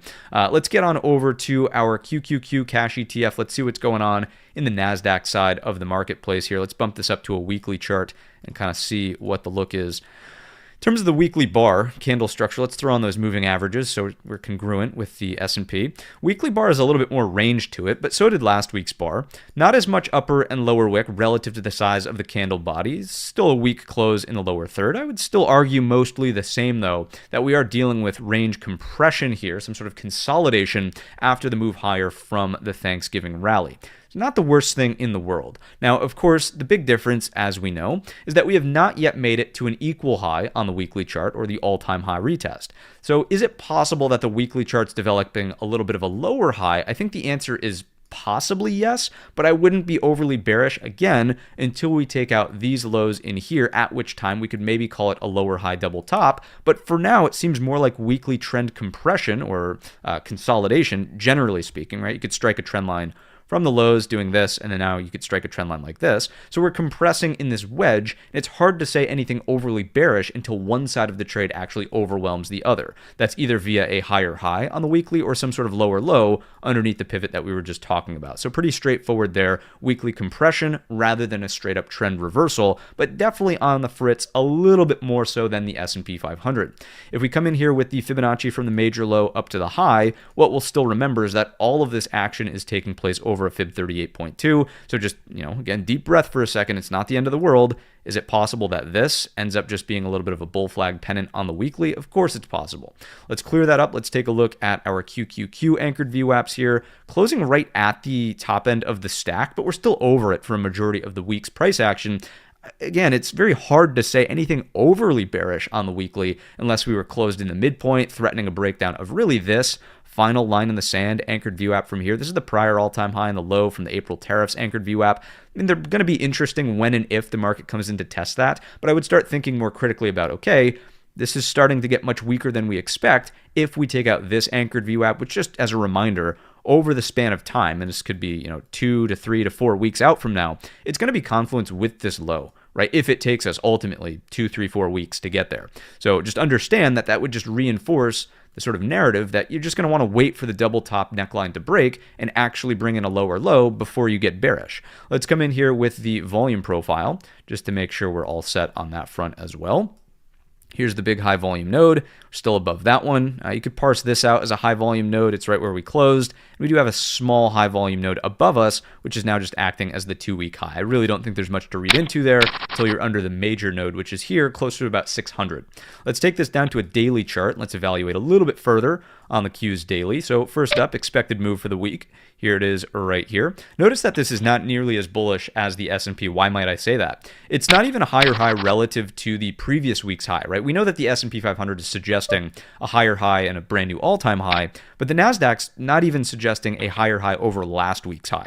You can clearly see here a much more meaningful overshoot of what I would consider a line in the sand for the Nasdaq at 606. Now, we've been talking about this overshoot narrative on the Nasdaq more so than the S&P 500 because of the way that tech trades with a little bit more volatility, right? So the golden pocket ideal zone is this 613. Bearish and go for high, bearish and go for high. Moving average stack is right there. We started to catch a little bit of support there into the end of the session on Friday. But as we know, the 25K equivalent on the NQ futures or the NDX would just be right around in here, 606 on the QQQ cash ETF. And it's for the same reason as the S&P 500. It's simply because there's still thin structure to get there, but we have not retested on the hourly chart this major high that was established before pulling back that day on the follow-up. So 606, big area on the QQQs, and that's really where I'd be seeking a higher low. So if we overshoot and continue, I'm not as concerned about this on the NASDAQ. This probably leads to a S&P 500 overshoot of its key level. But if we support here, fantastic. I would be willing to either buy the inverted head and shoulders back to the engulfer highs, or just like in the S&P 500, wait patiently for the move back over 613. That's likely an overshoot. Please be respectful of 618.50 on the move back higher here, because now this is going to act as overhead supply. So if we can get back above and reclaim it, that would be the next continuation to the range high here. This is the 2-week balance basically, and that would be the bullish sort of continuation of this move. Of course, the most bullish would just be something early this week that looks like that. It's like rock and roll. There's just nothing to even freak out about. This is clearly higher low on the daily and the weekly for that matter. Although you wouldn't have really flipped into a daily downtrend. So it's a soft higher low on the weekly, firm higher low on the daily. And the reason I could say firm now, officially, on the QQQ is because this is much more obviously flipping into an hourly downtrend. You've taken out these lows. This is clearly a lower low from here to here, lower low from here to here. And there's a very clear opportunity that any lower high here is just going to yield that deeper pullback. And that's kind of how I would look for the trend to follow through. Okay, so lower highs are a threat underneath 618.50. This will allow the S&P 500 to even get to its 675 spot in the first place. So let's just label this 0.1. The overshoot here gets the S&P into its sweet spot, the golden pocket, and then the QQQ finds support here at the line in the sand at 606. That would be the most perfect, ideal continuation of this higher low pullback. Once again, this is something to have in the back pocket. If we just immediately bounce V-shaped recovery, any positive headlines over the weekend perhaps give us the fuel for this rally over 618.50 early on in the week. Great, we're going to target these equal highs here. Just like in the S&P 500, these are very equal and precise highs, very mechanical. I would expect them to need some sort of repair at some point in the future. It's roughly around 630. If we break that, what's the obvious target? Just the all-time high. Okay, where do I become more concerned about the NASDAQ? It's really not even so much about this lower high here. It's if we overshoot 606, start to do something like this, interact with these lows around 596.50, this starts to become the issue. Now we're just playing ping pong back in, once again, one of the more difficult ranges to actually navigate in this market context over the last 2-3 months, right? So that is the concerning look. Lower highs underneath 606, wave the white flag, dial it back, expectations of the daily trend continuing, really fall to the back burner. I would start thinking about weekly equilibrium and just things not really being solid into the end of this year. Let's come into the hourly chart where we can clearly see once again that hourly trend flipping to down. Here's your balance range above. Here's the breakdown to a lower low, no matter how you slice it. Here's the lower high underneath that range. So once again, bear flag consolidation happens here. This opens the door for the S&P 500 to reach 675. When and if we can support this first target here, brigade bolt above is great to hear. Please reevaluate on the retest of overhead supply. Pull back for a more major daily higher low would be great. Then the poke through is what you want to get back over 618.50 to navigate back into these highs. If we just immediately go double bottom, over the neckline, great, 618.50, retarget the top end of the range. And as we know, like this could be an A to B short. I would short from A to B reasonably because the hourly trend is down. Thin structure retracement here. This prior high is what we want to retest at 606, and that would be the equivalent once again of 25K in the NQ, 25K in the NDX, right? So that is your downside. We've sort of talked about how that might unfold. Let's come in here with some supporting evidence coming from here up to here. Fib 38.2 is kind of what we're resting on. I would say, there's not really much to parse out in terms of like reading into the action from Friday. I would just say that sellers did a decent job. Sellers did a decent job of yielding the lower high underneath the overhead supply. There's a small shift in tone. Right, let's come in here with the intraday anchored VWAPs. Let's continue along. Right at the majority of the cluster, this is like do or die. You're either going to support here and know very early on this week. If the markets look like this, great, 613, the golden pocket's working just fine, longs here. Or you start to consolidate below, you don't recapture 618.50, you drop 613, and that's where, once again, we're open-minded to a short A to B into this level because of the thin structure that exists. Off to our left, we're dropping the VWAP stack. Pretty straightforward there. Let's drop it on over to our NASDAQ internals and see what we get from this perspective. Stronger volume outflows in trend lower zone and a much more meaningful 45-degree line and some beyond negative 6,000 into the close on Friday. Does this make sense that the NASDAQ would be weaker? Of course it makes sense. The headlines all week, or I should say into the end of the week that were concerning, were completely about the AI trade. It was less about the Fed. It was more about the AI trade. Broadcom earnings, Oracle, the whole 9 yards, which we'll get into as we move into some fundamental evidence. But at the exchange level, we are seeing that downside action action being supported by some serious sell side pressure. Let's jump back on over to market profile and finish up our NQ. Let's take a peek over here. Once again, contracts will officially roll. Friday's the expiration, but start watching out for volume rollover and turnover to the H contract early on in the week, as soon as maybe Monday or Tuesday.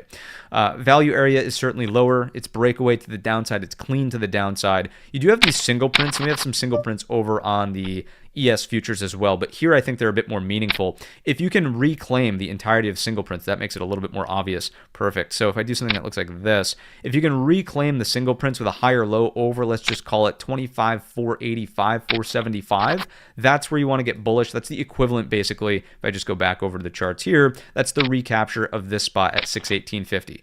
This trade right there is the same thing as, if I just go back to the market profile, the reclaim, right, of that 475. If we can do something that looks like that, right? If we rally and reject those single prints, which pretty much start at 400 flat, so you got about a 75-point range to monitor for. If you reject those single prints, that is where you're just staying in the lower distribution. That's where the bears have that edge. That's where I would really be thinking about the deeper pullback into something like that 606, or as we know on the NQ futures, 25K is just a hair below right in here. Okay, that is what we've got on the NQ. Let's get on back to the platform here, and let's take a look at our small caps, which performed quite well, right? Really, really nice looking chart, which we could talk about on the daily. The weekly chart gives us a little bit more of a shooting star here. Let's come in with those moving averages. There we go. So candle structure, location, the whole 9 yards. We do have that shooting star look, but notice that this candle did close green. So that's the first thing to sort of point out. Large upper wick running into some sell side pressure, but brand new all-time highs. Just made a brand new record high, and clearly from here to here, you've got a trend count higher high as well, which means, right, although, you know, and this chart does look like it could use a pullback given that upper wick, what are we seeking? We're seeking a higher low. Just like we talked about on the S&P weekly chart, usually what happens after higher lows is we try to make a higher high. Usually what happens after a higher high is we try to pull back and we try to set a higher low. So it would be very reasonable that breaking underneath previous week's range low could yield something that looks like this. And what do we know is a great spot for a weekly higher low. Now, I'm not forecasting this for this exact week, but the 20 SMA, the bottom end of this weekly equilibrium here, it'd be best if we could stay above for just bull flag and then continuation. But if we do pull back, is it still not possible to form a higher low anywhere over that 240 area?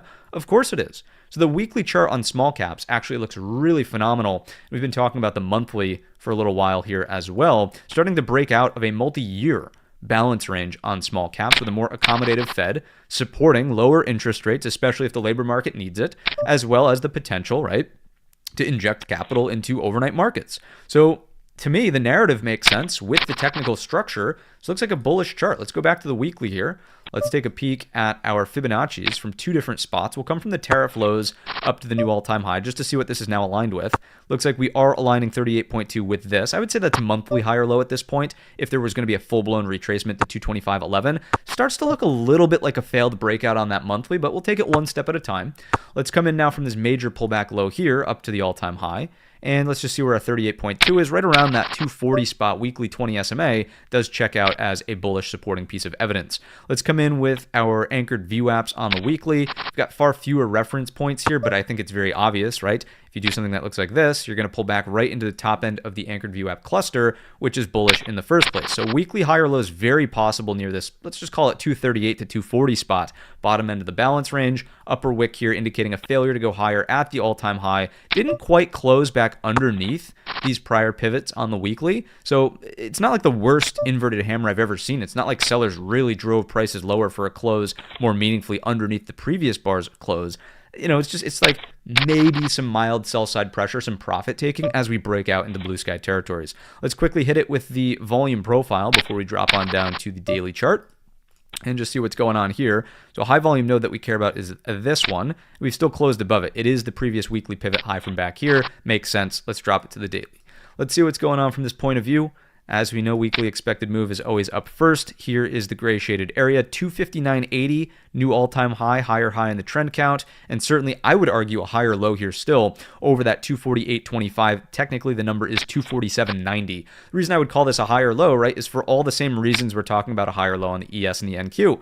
This is an equilibrium. This is not an hourly downtrend. This is a soft higher low on the daily chart. So if we were to pull back, continue the pullback and sweep that, right, no problem. We could set a higher low here, and that's A-okay. This is really, you haven't developed an hourly downtrend at all. This is hardly an hourly downtrend there. You might say that this is a higher low. So therefore, this is still a higher low relative to that. At 248.25, lower edge of the weekly expected move, this previous breakout level, look at how cleanly this small cap chart has been flagging, right? Huge push to the upside. Look at this flag here over the previous area of resistance.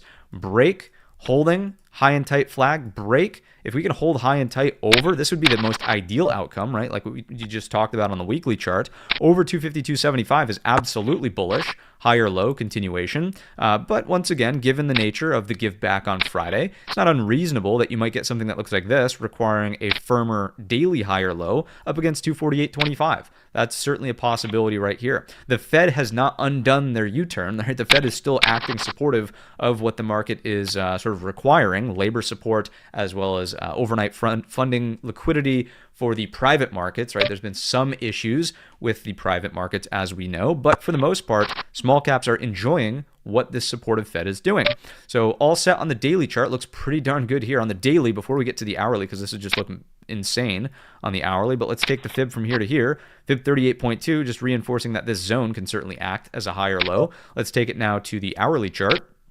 What do we see here? A little bit of an hourly reversal, right? Some kind of head and shoulders could be argued for. But notice, what are we supporting above? Previous resistance. We haven't broken that yet. So it would require, right, the short for me on small caps is probably going to look something like this. I'm not short here into the top end of the range. I'm short for either this lower high happening here in the circle or this thin structure underneath this overhead supply, right? Stops get run, thin structure gets retraced, and then we're back down at that daily higher low zone, 248.25. In terms of the bull narrative, once again, this is bullish, absolutely. You could just simply try the long off of this 252.75, retargeting this 256, then the all-time high in blue sky territories beyond that. If we take out the intraday anchored view apps just to check in on the small caps here, what do we have from this perspective? Just not even close to any of the stack. And it's probably worth updating some of this for smalls. Like we could anchor one here. What's this day? That's 12.4. Let's just push one of these out to 12.4 for the sake of having a look. Let's go out 12.04 is good. And let's hit OK. Yeah, right there. Look at that. So this breaking bar, that was a daily breakout. Then going to here, looks pretty darn good at 252.75, supporting the thesis that this could just simply be a long, right? You don't really want to be a major short in here. This is a scalp, A to B, and then under B possibly goes to C, but you probably don't want to be a big short at C because of the daily logic that we just talked about, right? Let's just label that C, say congruency. There we go.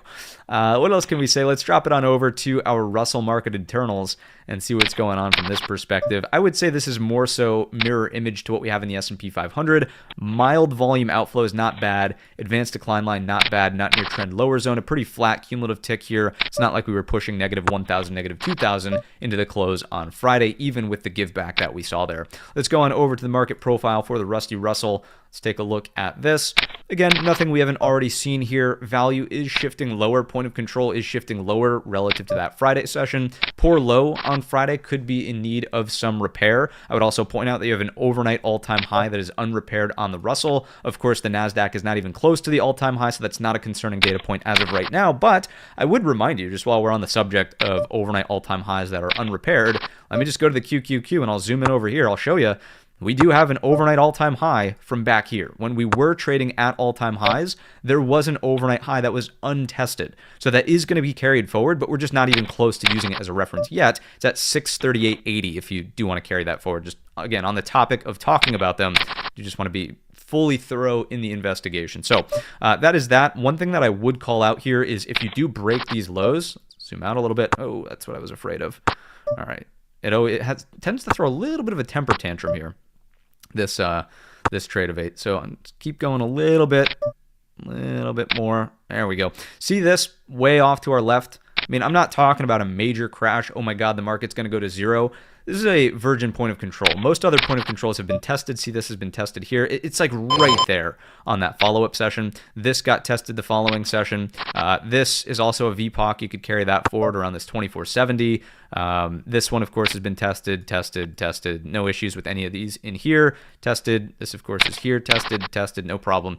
So just two major targets. What I'm trying to sort of illustrate is if the market's gone too far in the upward direction, once again, this thin structure retracement, right, something that looks like this, would just be tagging up to some VPOCs that exist below us, right? Think of it like baseball, batter run, or I don't know baseball all that well.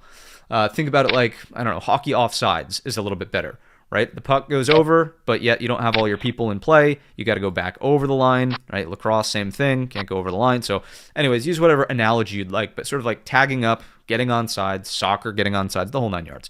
Let's get back on over to the platform here. Let's finish up our analysis of the broad market, basically with the look at the sectors, right? A look through the sectors, who's leading, who's losing. I know we talked about it briefly already, but we are getting rotation. Financials, you know, market, let me frame it this way. Market's not going to crash if financials are green by 233 basis points and the big banks are pushing out to new record highs. XLB is the lightest weight sector in the market, so we don't really want the market pushing a brand new all-time high being led by materials, and guess what? It's not. It's really not. The third performer this week, I should say, is XLP Staples. That is defensive. So I'll give a little bit of credit where credit is due as we are balancing. It's not looking like full-blown risk on, oh my God, we're going to the moon, but financials are at least keeping the rotation theme and thesis alive. Of course, your semiconductors really getting brutalized with the whole narrative of Oracle and Broadcom, down about 3.8%, followed by the tech sector, and then utilities down about 1.27%. Not overly concerned with that. Let's check in on these actual charts. XLB looks great. I mean, this is a fine-looking chart. You sort of overshoot, double bottom, higher low, and now you're back to being in that range. It's the lightest weight sector of the market, so I'm not overly concerned about it, but the structure of the chart's fine. It's not at least acting as a headwind to the S&P 500. Financials, once again, how it just doesn't make sense to be a bold, aggressive bear in the market as financials look like this, pushing out to a brand new record high, just going to leave plenty of opportunity for a higher low, really anywhere over, I would say it's probably over these breakout highs, less so 54.10. So you might use something like, I don't know, 53.90. 53.90 could be the big line in the sand. Any higher lows above will keep this trend in the upward direction. Lows, higher lows, some kind of higher low in here on a pullback. I mean, this would be optimal and ideal. Just no concerns about financials yet. Let's go on over to XLP. Staples, starting to stage inverted head and shoulders. It's got to reclaim this 80 spot before I would be like, yeah, oh my goodness, that's huge bullish action. But at least once again, what is it doing? It's forming some form, of higher lows, which is just not a headwind to the broad market, right? So no issues there. Let's go XLI, pushing out to a brand new record high into the end of the week. Pullback consolidation here looks good. I mean, this is like closer to 8% of the S&P, so a little bit more meaningful. Discretionary, I mean, how about that? Pretty darn good in terms of how equal all these highs are. Once again, that is the improper end of the auction. A quick check back over these prior highs. I don't want to get too level happy, but like any consolidation here or a check back over that then goes like this. We were talking about an all-time high breakout on discretionary, which is one of the more risk. Hopefully this bodes well for my my tournament tomorrow. So, all right, wow, I'm gonna enjoy this for a while. Thanks for watching BummDude. Peace.